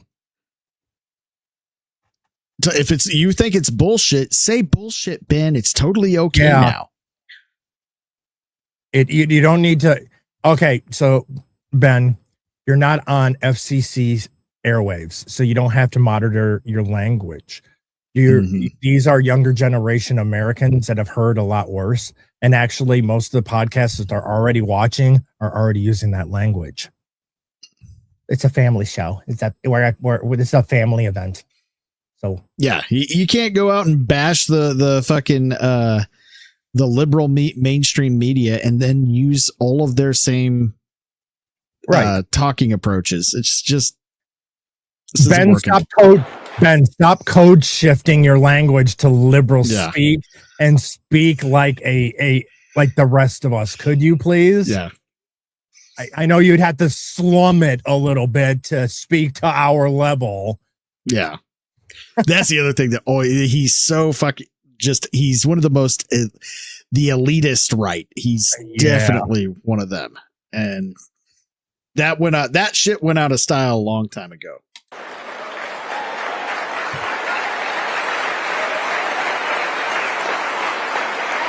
Like, doesn't he still fucking sweeps for Bush, doesn't he? Probably. I wouldn't be surprised. If you're going to target, I wouldn't be surprised if Jeb all of a sudden comes out and decides he's going to try to run again, and Ben will be right there at his feet, licking the boot. Yep. Ideological movements, we should talk about the fact that the radical trans movement treats all those who oppose it as existential threats.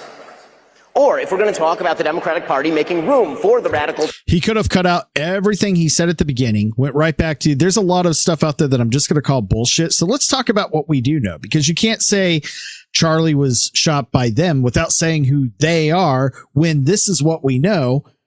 Trans, gay, radical, leftist, furry, and then gone from there to where he is now.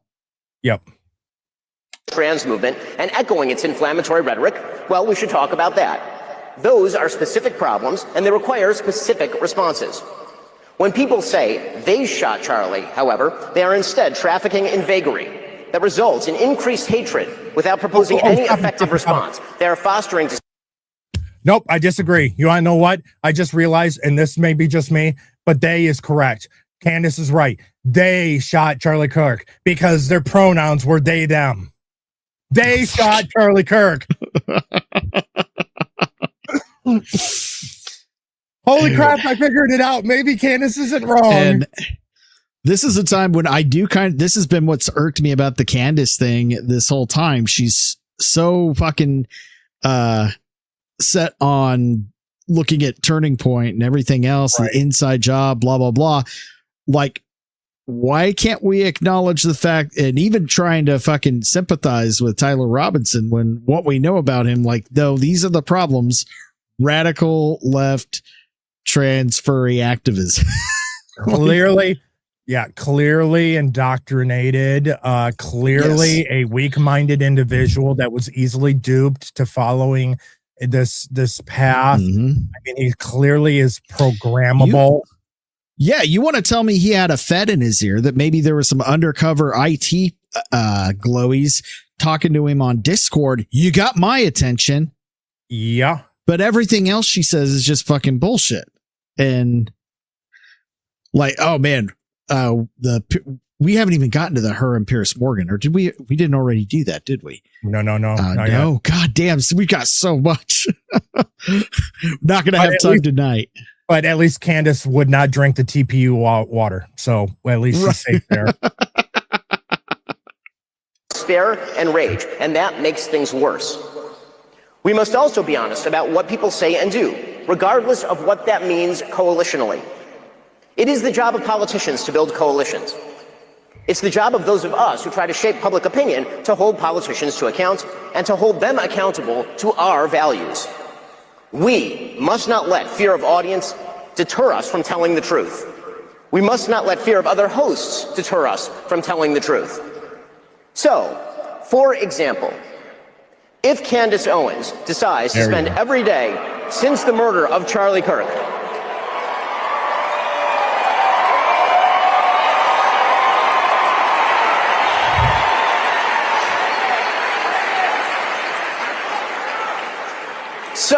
if Candace Owens decides to spend every day since the murder of Charlie Kirk casting aspersions at TPUSA and the people who work here, who worked with Charlie every single day, his best friends, to cast aspersions at Mikey McCoy and Andrew Colvin and Blake Neff and Tyler Boyer, and yes, at Erica Kirk, and to imply or outright claim complicity in a cover-up over Charlie's murder, to spew absolutely baseless trash implicating everyone from French intelligence to Mossad to members of TPUSA in Charlie's murder or a cover-up in that murder, then we, as people with a microphone, have a moral obligation to call that out by name.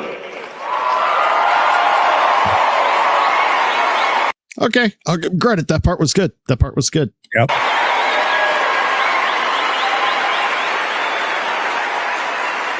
Erica Kirk and TPUSA never should have been put in the position to have to defend themselves against such specious and evil attacks, particularly in a time of mourning.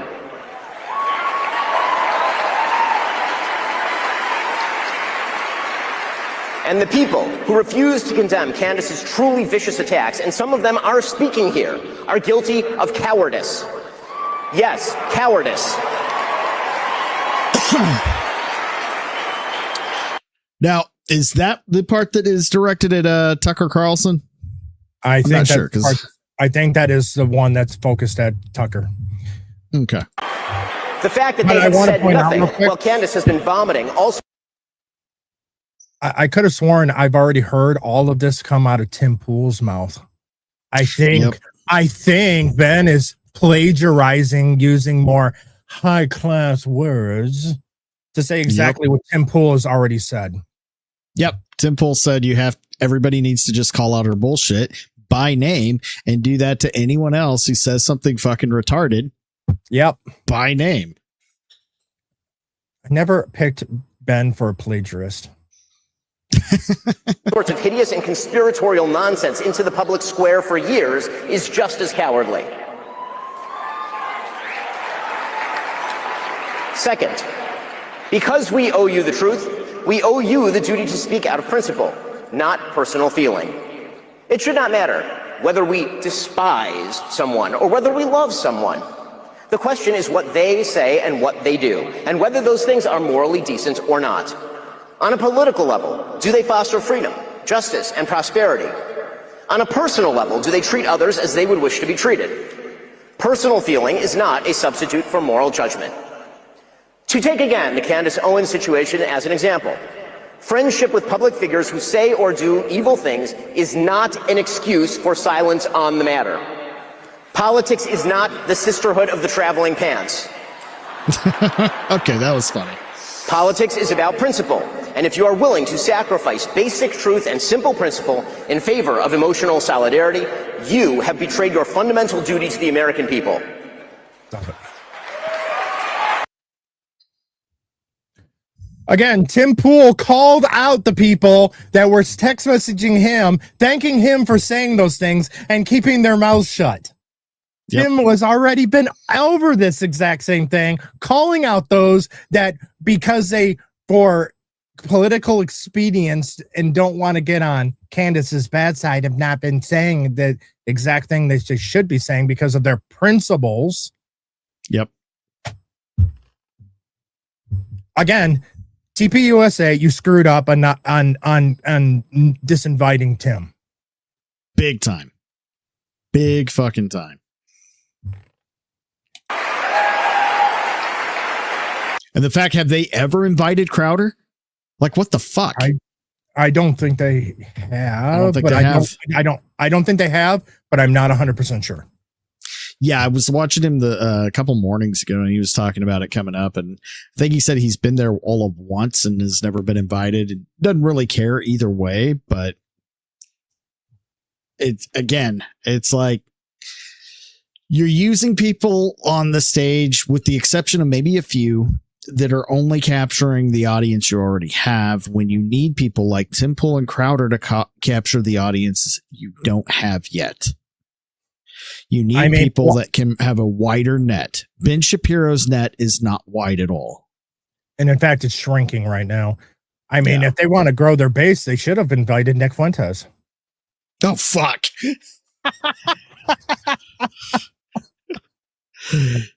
Just had him and Ben Shapiro have a fucking celebrity boxing match. I got my money on Ben, and that is fucking, yeah. And then maybe they'd have a bathroom meeting at the end. But no, but this would have been the perfect opportunity. Okay. TPUSA, we already see what's going on with Nick Fuentes and everything that's going on there. You take one of your heavy hitters, hell, even Crowder, invite Crowder back, and Crowder and Fuentes sit and have a debate sitting across from each other and just on stage talking. Yeah, that's actually a good idea. In all seriousness. Yeah. I mean, you want because they do have a problem. The Groypers are a problem Maybe if you had done something like that, TPUSA, you could get a bigger net too, to maybe get some people to leave being a Groyper and going. You want to know what? Actually, you guys are making sense, and this doesn't seem right in any kind of way, and it could grow it more and get people to turn away from Fuentes. Right. Because to get on the Fuentes problem, Crowder is the only one that handled that appropriately. Yeah. You can't just say, no, I hate what you're saying, disavow. You got to ask questions. So what's the cause? What you have to acknowledge the questions instead of pretending like every single subject that they're saying is taboo. That's just like throwing gasoline on it.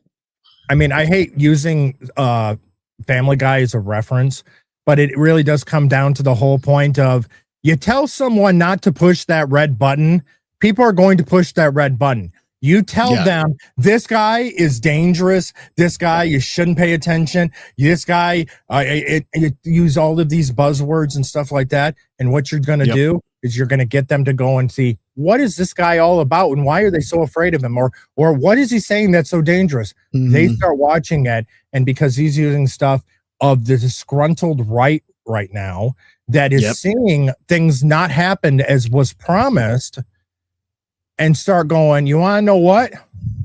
Guy kind of is making sense compared to what I'm hearing out of the other ones. So yeah, it's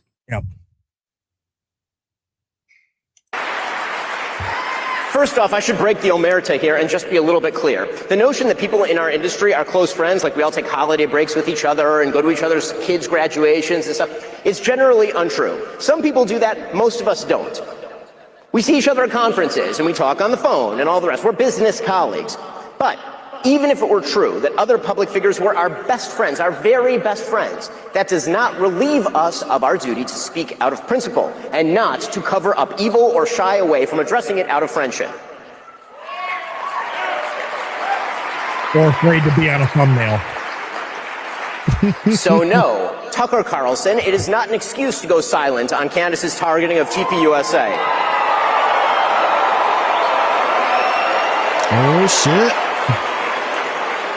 Or to mirror her bull. Damn, I need that Fry meme when that from Futurama. I'll download that for next time. Okay, so let's back it up here. So no, Tucker Carlson, it is not an excuse to go silent on Candace's targeting of TPUSA.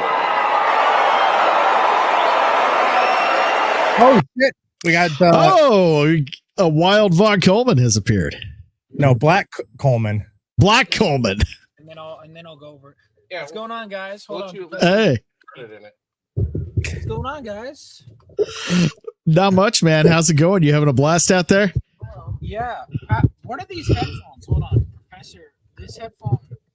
Why is this right? Give me a second, Professor. Yeah.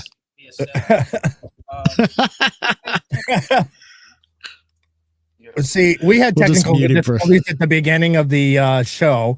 Now he's having it in the middle of the show. So, Very interesting.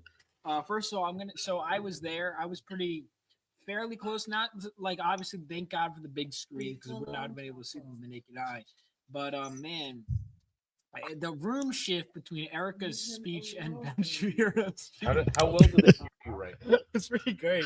But it was kind of, I was like, oh, like I thought we would at least kind of, because obviously debates. So I've never been to a political conference, and someone who's not super plugged into politics was actually almost more fun for me because I'm kind of like blind enough to it where I'm like, oh, you know, so the whole time it's be fun.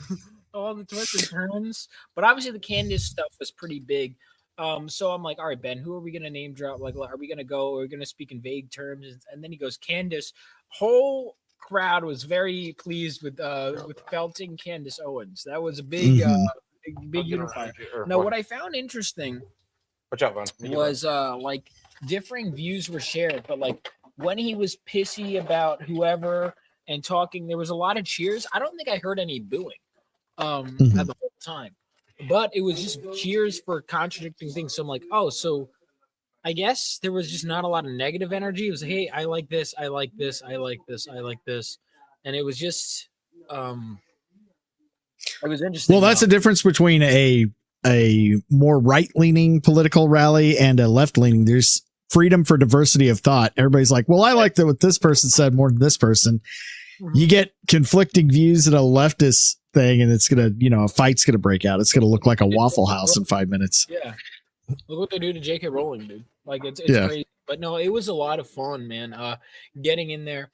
So we lock in with Ben, and it goes there, and then it's like then they take a break. I wonder if they took a break between Ben and Russell Brand, because after that it was this to almost be like, all right, let's see if we could kind of simmer it down with some advertisements, because then it's like, I don't know, I think it was strategic personally, because then Russell Brand was like, even he was joking about it. He's like, I didn't expect to be between these two. This is crazy.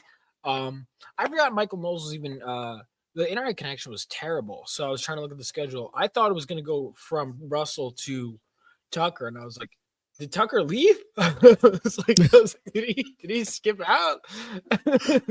No, but no, Michael Knowles. He was just in the bathroom giving Ben Shapiro's swirlies and wedgies for the well, that I want to talk about is like, because ultimately I wanted some time to think on like who quote unquote won, because I want to see those two actually exchange ideas.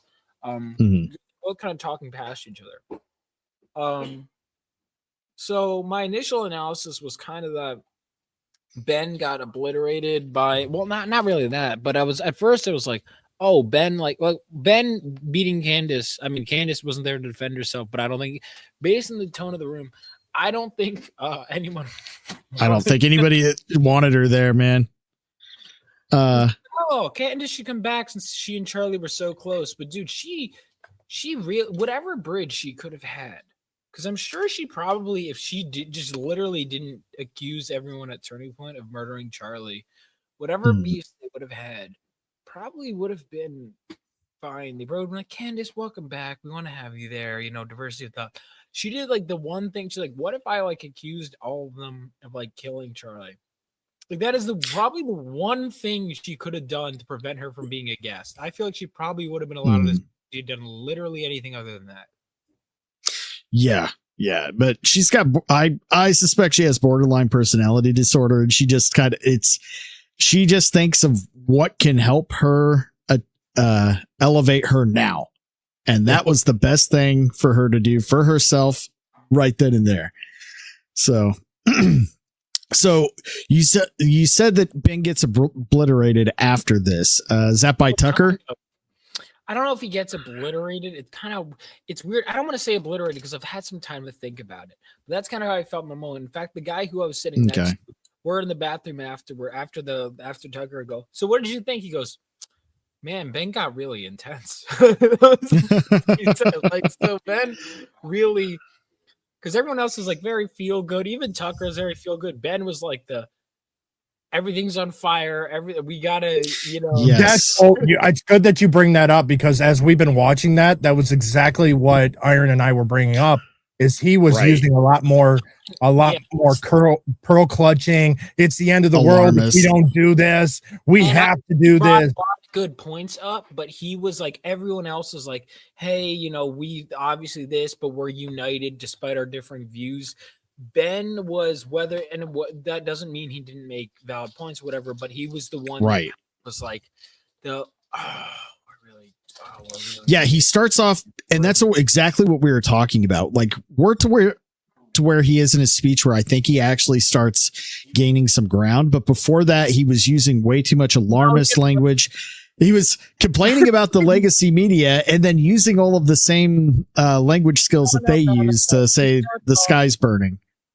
Oh, we'll keep watching. Let's keep watching. Let's get a rehash, because if I remember correctly, it gets harsher from here, more specific. Yeah, we're at the harsh right now. This is good.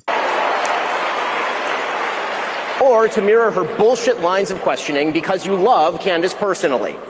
The same holds true of Megyn Kelly, a person I consider a friend, characterizing Candace as a young mother and thus shying away from condemning her actions or fibbing about them. That is a non-starter. Meghan Markle is a young mother. Ilhan Omar is a young mother. That doesn't matter. And when Megyn said this week, quote, my goal and my job here. Those are good points. I do like that. I like that a lot. Oh, he gets, yeah. He to try to understand, yes. Like that. Oh, I can't talk about, a young mother. Fuck off. Tell that bitch to shut the fuck up. She's full of shit. There. Where Candace is coming from on this. And says she sees no purpose in inserting herself, quote, into this on one side. That is a moral and logical absurdity. There is only one moral side here, Erica Kirk's side. Yes, and I think this is something, I wish Theo was here to talk about this. I really do think that another one of Candace's motivation is just female jealousy of I want to be the grieving widow getting all the attention.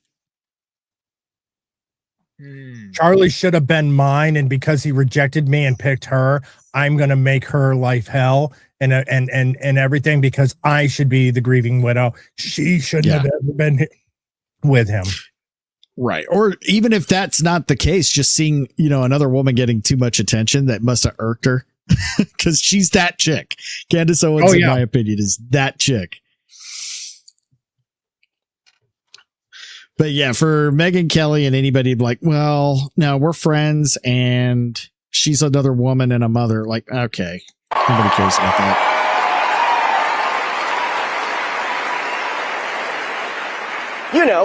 The side of the widow with 2 children whose husband was shot live on camera in front of all of us. Friendship with the person accusing TPUSA of a cover-up of Charlie's murder is no excuse for cowardice.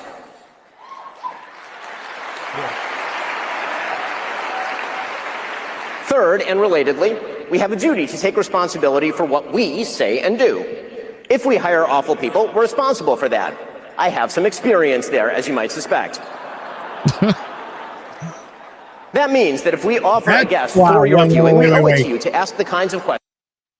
That was rather mean to Brett Cooper.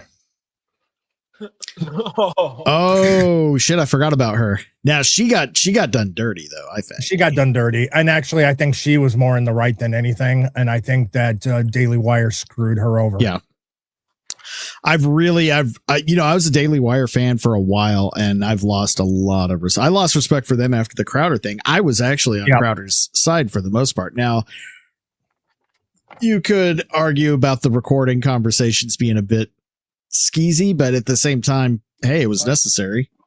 Oh, but again, who was responsible for letting that? Yeah, the video of that, but also who on their network was leaking the divorce stuff?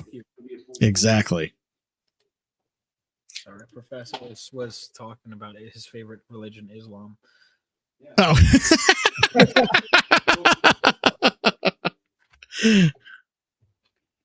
Questions that actually get at the truth. If we agree with the guest, that's fine, but we should own it. So, for example, if you host a Hitler apologist, Nazi-loving, anti-American piece of refuse like Nick Fuentes,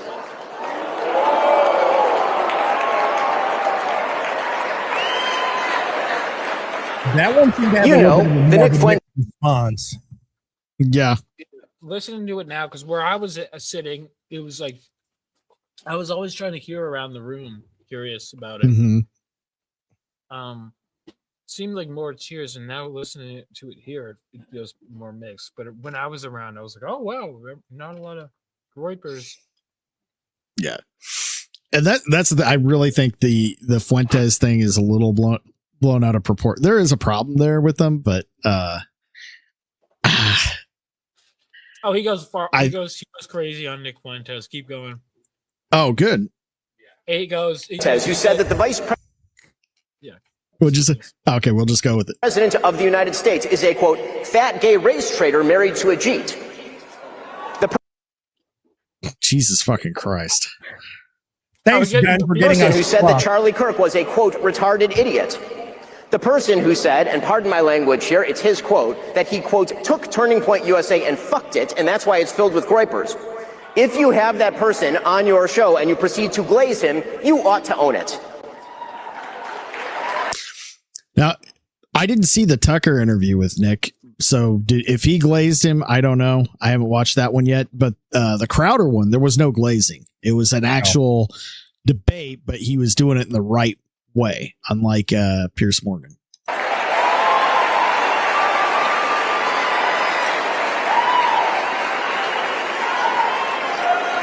There is a reason that Charlie Kirk despised Nick Fuentes, and indeed even chided Dinesh D'Souza for debating him. He knew that Nick Fuentes is an evil troll, and that building him up is an act of moral imbecility.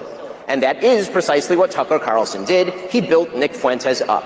And he ought to take responsibility for that, just as he ought to take responsibility for glazing pornographer and alleged sex trafficker Andrew Tate, or for mainstreaming fake historian and pseudo-Nazi apologist Daryl Cooper as America's best and most honest popular historian.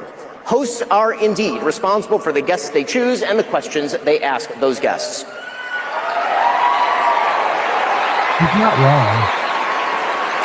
wrong. No, see, I agree with him and don't at the same time.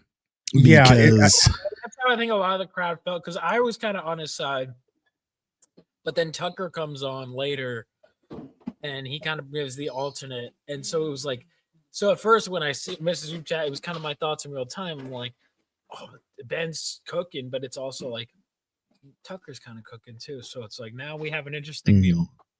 Well, right, and the way I'm looking at this too is that where I disagree with Ben is the whole point of essentially don't platform him. No, the last thing you want them out there and saying their points. You want them out there so people can see who this is. You keep them in the shadows, and that's when you get these shadow groups that start to form. You put them out in the open. It's not normalizing them. It's not putting them out there and growing them. It's so people know. It's the same thing they use. Yeah. I'm going old history. You have the Islamic faith right now that's saying that Jackson printed the Quran. And claiming that's endorsement of the U.S. with right. Muslim. That is not. It's exactly the opposite. It had a warning at the beginning that these are what those pirates believe that we are fighting right now over in the straits over by in the Mediterranean. These pirates. Yeah. It was a warning, not an endorsement. Yeah, Ben is not out off the deplatforming works. He didn't get the memo. It doesn't. No. It just you turn people into rock stars doing that. Yeah, so this is where Ben simultaneously wins and loses people in the same speech, and it's why it's probably the most remembered, because it's no pun intended, it was the turning point of the event where it was like right out we got Erica's like, oh, whatever, Erica wins everyone over. Or Ben was like, yeah, no, it's like, but I was feeling all those emotions that you're feeling now in real time. We're like, that is good. That's not good. That's good. Often in sentence midpoint. And that's where things get crazy. Can you, Professor, can you pass me a lemonade? Thank you. Anyway, yeah, no, it was interesting. Did you show them your chicken nuggies? My tendies? Yeah, your tendies. Oh, to get you a Happy Meal? I did meet Theo Snodgrass' future ex-wife. We will talk about that later. Yes. We saw the picture. And you could definitely tell he was jealous in the group chat. Oh, yeah. Oh, here we go. Fourth, because we have a duty to truth, we also have a duty to provide you with evidence of the claims that we make. Emotive accusations, conspiracy theories, and just guessing questions, that's lazy and stupid and misleading. None of them are a substitute for truth. None of them are a substitute for evidence. So, when Candace Owens says, I don't know, but I know, that is retarded.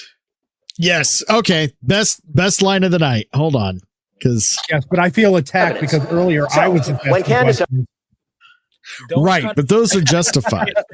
Let him finish this whole sentence because it's gold. It's his best. All right. Owens says, I don't know, but I know, that is retarded. And we are all more retarded for having heard it. Yep.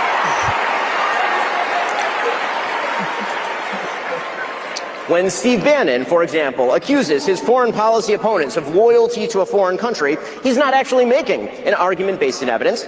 He's simply maligning people that he disagrees with, which is indeed par for the course from a man who was once a PR flack for Jeffrey Epstein. Check the record. Our duty to provide you evidence means we actually have to do much more than just ask questions. Just asking questions is something my 5-year-old does, and it's really cute when it comes from my 5-year-old. But when grown men and women spend their days just asking questions without, seeking answers, they are lying to you. In fact, they're doing something even worse. They are seeding distrust in the world around you, and they are enervating you in the process. So, for example, if many speakers, including Tucker Carlson and others, get on stage here at TPUSA and claim, without proper evidence, that Jeffrey Epstein was running a Mossad rape ring being covered up by the Trump administration, they are not actually uncovering a conspiracy or effectuating a solution. They are claiming a special provenance to information they won't let you see, which builds their power and leaves you with none. They are also implicating in their speculation actual human beings, good human beings, like Kash Patel and Dan Bongino and Pam Bondi, and yes, the President of the United States, even if they— Okay, screw Pam Bondi. Yep. For one. Two, I don't even know the Mossad connection and the United States government connection is there, whether you like it or not. That part, Ben, if you would at least acknowledge that, it's not anti-Semitic to say that either. It's not. Because no country is clean of misdeeds and dirty dealings and things, doing awful things for the greater good. And I think that's especially us. And I think that's part of the problem with these files is that there's too much of our intelligence linked into this as well. And if this all gets properly released, and like it should, it is going to be a bloody nose for Israel, a bloody nose for America and England and other allies. And I think that's why the Democrats did not release it. That's why it's been pulling teeth from this administration trying to get it released, is they know the amount of countries that are going to get implicated in this if all of the actual evidence is released. Right. And that's what I've been saying the whole time. The main reason isn't because of individuals involved with, doing something that it's about government agencies and mainly ours. We're the head of the snake at this thing. So maybe just acknowledge that there could be that, Ben, and you might get a little more headway. But he goes always any criticism of Israel, the Mossad, their government is automatically anti-Semitism. And that's a problem. Hard on the. Okay, we might have to, if we got time, we might have to go to Tucker. Yeah, Tucker. But it's like they're the big. I would say because of the time wise, let's do part 2 of speeches tomorrow night. Okay, we'll do that. Well, tomorrow's gonna have 4 speeches to cover, I think. So, you got anything planned tomorrow night around 7:30? Probably fucking bitches getting money. Okay, cool. You can take a break from that. I gotta ask real quick before we get back to the speech. So, has I'm a comic book creator been working for you yet, Oh, in terms of getting, or are you just going with I'm a writer? sometimes I alternate. Okay, there you go. There you go. Oh, what do you write? Well, then I have to go. You got to read the room. Well, listen, I'll be fine, boys. All right. All right, let's finish up, Ben, then we'll call it a night. You're too cowardly to say President Trump's name. And that means you won't trust those good people in the future. You haven't gotten smarter, you've just been manipulated. When forced to demonstrate their evidence, these same people will often refuse to provide it. They'll claim ignorance. They'll pretend they're outside the system. And they don't have access to actual information. You know, they're just asking questions. But many of these same people have direct pipelines to informational sources. So, for example, if Tucker wants answers to his questions about, say, Jeffrey Epstein, he could call the Vice President of the United States. He's quite close with him. But he won't, because that might undermine the empty speculation. None of this means there aren't actual real conspiracies in the world. Of course there are. But actual conspiracies require actual evidence. Yes, there was a Russiagate conspiracy, and we know the names of the people involved and what they did. We know Hillary Clinton and Fusion GPS and James Comey and Loretta Lynch and Adam Schiff. We know all of those people. And by the way, nothing's being done about any of that. Yes, there was a COVID-19 conspiracy. We know that Anthony Fauci worked to shut down alternative solutions from people like Jay Bhattacharya. But when people posit a conspiracy and then provide you no evidence, they are doing you a fundamental disservice, and they are making you stupider in the process.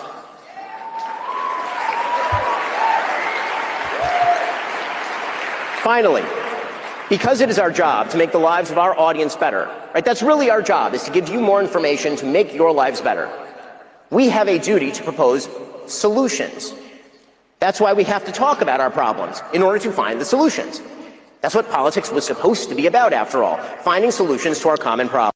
And that's why talking to people that you wholeheartedly disagree with and think are, and possibly are, terrible fucking people is more important than just deplatforming, because that doesn't work. If we speak endlessly about the problems we face, without ever positing a solution other than wrecking the system or centralizing power in a cult-like figure, we are not finding solutions. We are merely making problems worse. Just asking questions, positing vague conspiracies, raving like Alex Jones about the secret confederacies that control your life. Hey, back off Alex Jones, there, fucker. Whoa, yeah, I was gonna say no. Now you're going too far, man.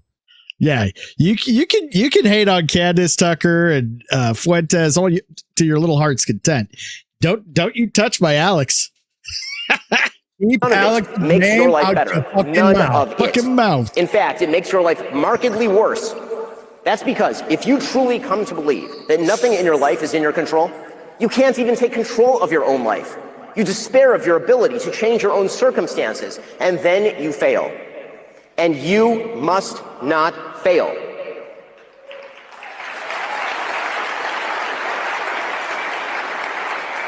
Because here is the most fundamental truth of all in the United States. For all of its problems, many of which, a huge number of which, are real and serious, the United States is still the greatest country in the history of planet Earth.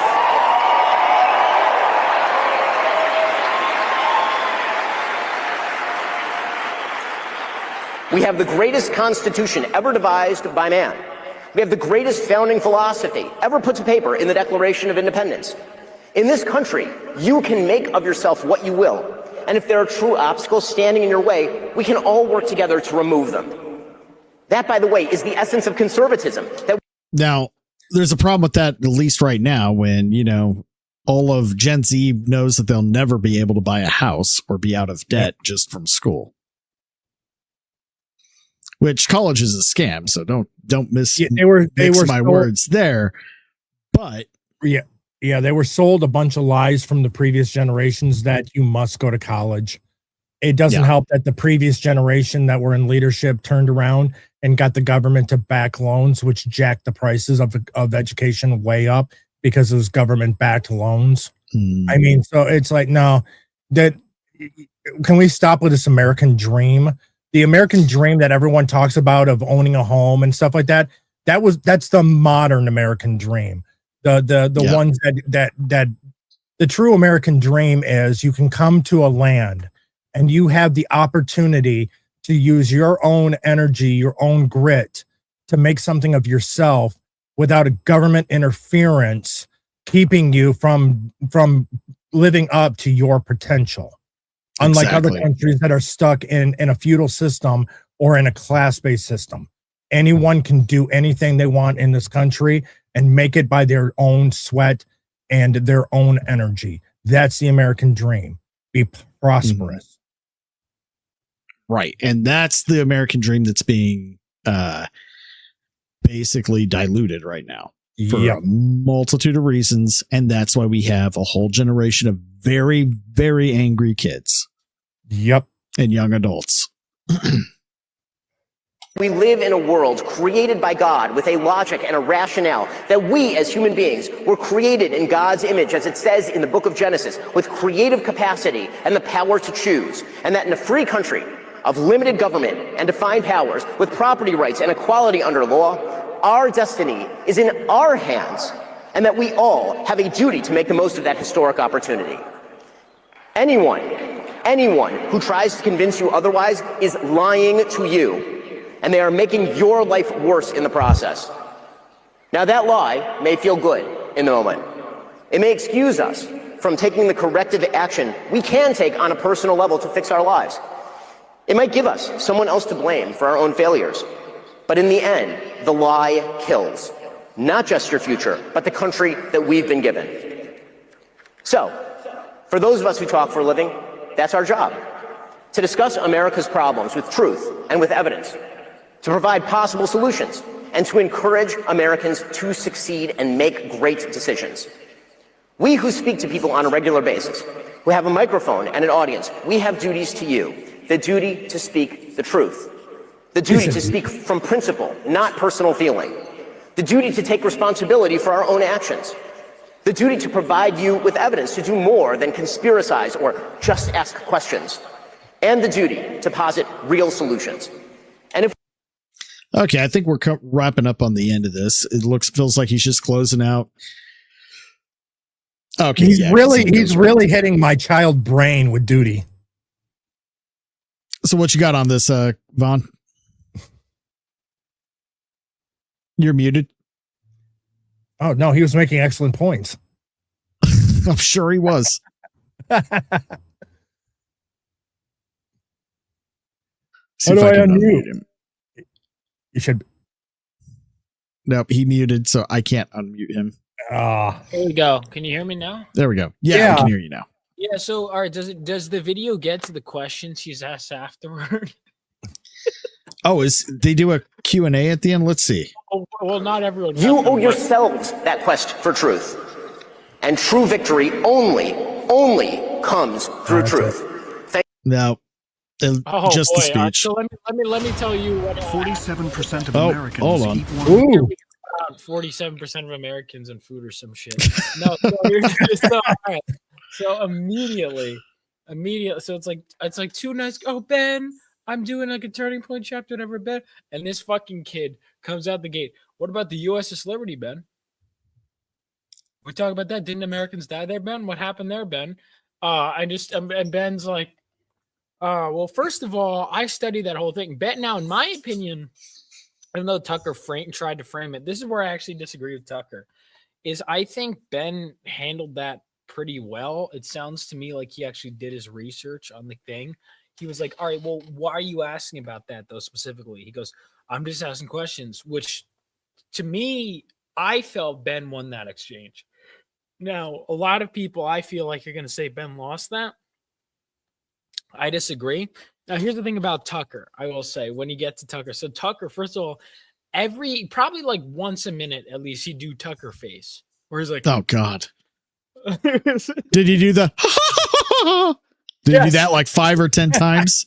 No, but he did it probably 20. Oh, God. It's like, does he have Tourette's? Tucker was over over the top, overly nice, overly whatever, which is why I think he kind of eviscerated Ben in that way. Not even that. I don't think he really. One of the things I will say, he didn't address any of Ben's specific claims outside of saying Ben's calling for deplatforming. This is crazy. This is leftist behavior. But he didn't really. It's not wrong. But he didn't address any of Ben's specific points in that regard, other than, oh, well, we should be allowed to criticize Israel. He does that. So it felt like they kind of talked around each other. What I want really badly is I want Tucker and Ben fighting each other. That's what I need. Yeah, I need physically talking around each other. Well, Russell Brand proposed that, actually. He proposed that fight. I can't wait to watch. I'm going to watch that tonight, Russell and then Brand we'll cover it tomorrow. After Ben, and he was like, "Oh my God!" He's like, "Let's do this." I came here to entertain people. This is crazy. He also addresses Katy Perry's. By the way, Katy Perry's parents are apparently here at AmFest because they're based. But he goes. Oh no shit! But yeah, Russell Brand. He's like, I was okay with Orlando Bloom, but he's like, Justin Trudeau. He's like, are you kidding?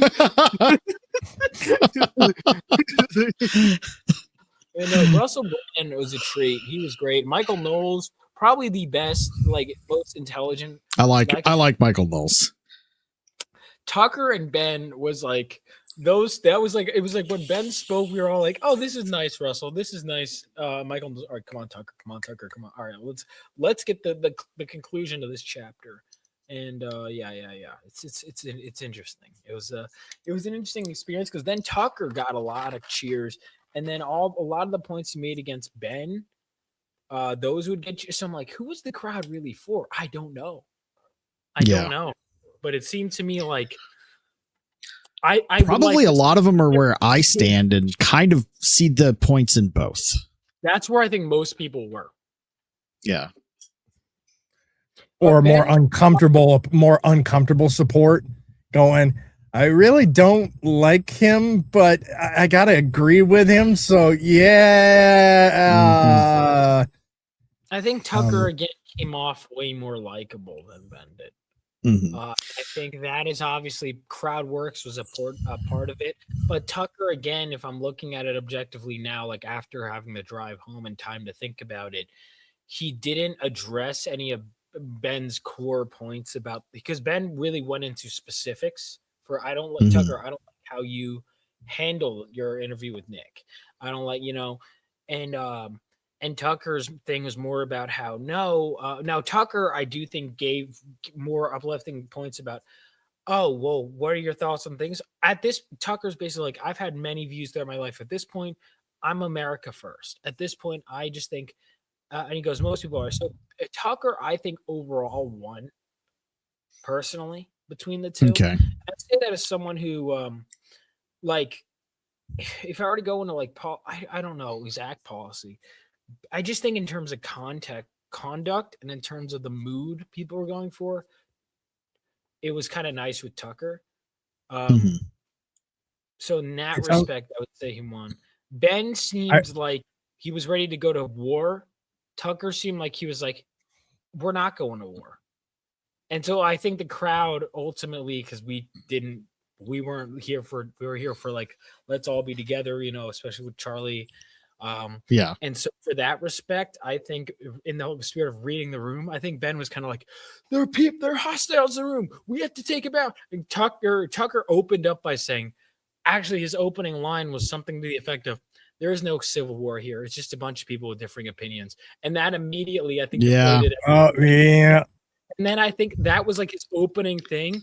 And he came out laughing and then said that. And I think that immediately deflated Ben. I think so. That's why I feel like he kind of felt it, Ben, to be honest. Yeah. I have a feeling when we watch Tucker tomorrow, we're going to get the contrast. And I bet anything you have Ben, we have a civil war and we got to get out all the people that are doing us harm. And then you got it's like, we're all America first. We're here because we love America. We just have a few differing views. And I bet anything that I think after we watch it, we may not agree with everything, Tucker, but I think we're going to have a better opinion going. You want to know what? Of the two speeches, I think Tucker's was better. We'll find out tomorrow. And Tucker's, I think, was had to be more reactionary in Surge because Ben could have talked about literally anything he wanted. He set Tucker up where Tucker kind of is like, well, I guess now do I got this. Yeah. So, in that respect, and I think also Michael Knowles being in between. So Michael Knowles gave a whole thing about here's what conservatives been throughout history. Well, we were pro immigration, really pro immigration, then we're more restriction, whatever. He's like, so what does it mean to be a Republican? What does it mean to be conservative? And basically he goes, he gives a whole thing about how it actually is consistent despite all these different things, because ultimately we're recognizing reality and adjusting accordingly. And he feels that's what conservatism is about.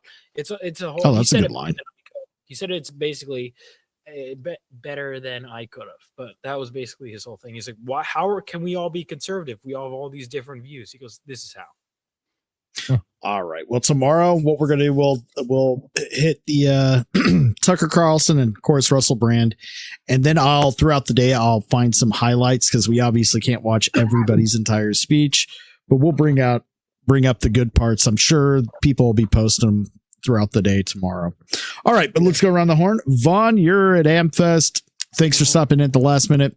Where can people find you next? You could find me at, I'm here for tomorrow night. Possibly. I might be busy tomorrow night. There's a good chance. Okay, just let me know. I'll let you know. If I could be two places at once, I'll let you know. But Thursday is generally, actually, I don't know AmFest, but I imagine Friday's probably going to be eventful. I hope Primetime Stein 99 is here. I really hope. Mm-hmm. Dude, he better be. If not, I'm going to be very upset. I'll be very upset. Primetime. Well, you have fun, man. Don't get too many girls pregnant out there. All right, Drunken and Bolero. Conservative conference. I'm sure you never know. Well, before I just want to thank the support we've gotten from like Blue Eyed Scorpio. Without Blue Eyed Scorpio in the chat and the support he's given. Also to Emily, I mean, we couldn't have done it without Emily. And let's see what else. And the Devastator. You want to know what? It is a team effort that has gotten us to this point, and I'd like to thank all of you. Now you can catch me back here tomorrow night. On Saturday at 7 p.m. PST over on my channel is insert title here, and then over on my channel again on Tuesday at 6 p.m. PST is Nerds Covering the News. Awesome. And Ironcast will be back tomorrow night. Hopefully, Vaughn, if you got something planned, that's no problem. Again, I'll send out the link. So if you want to pop in towards the end, middle, or even for a few minutes, you're welcome to. If you can't, that's cool too. But we'll go back over the rest of this tomorrow at 7:30 p.m. PST. And then on Saturday at 4:30 p.m. Okay. Yeah, no worries. To have rough gay sex with both of you. It was really weird. I don't know why he just told me to say that. I'm like, Professor, I'm not going to say that on air. He was very insistent that he is insistent, very adamant about getting that point across. Thank you, Professor. I'll take that as a compliment. And Saturday at 4:30 p.m. PST will be Weekly Rogues Gallery. Now, the schedule for next week is up in the air. Next week's Christmas.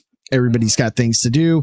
We're figuring out what we're going to do with the schedule next week. It'll depend on if we get some last minute plans to go enjoy a little bit of the holiday season, or if we're just going to be stuck at home anyway and doing the show. So we'll keep everybody posted. We'll let you all know, but we're out. We'll see you tomorrow, and have a good night, everybody. Bye-bye.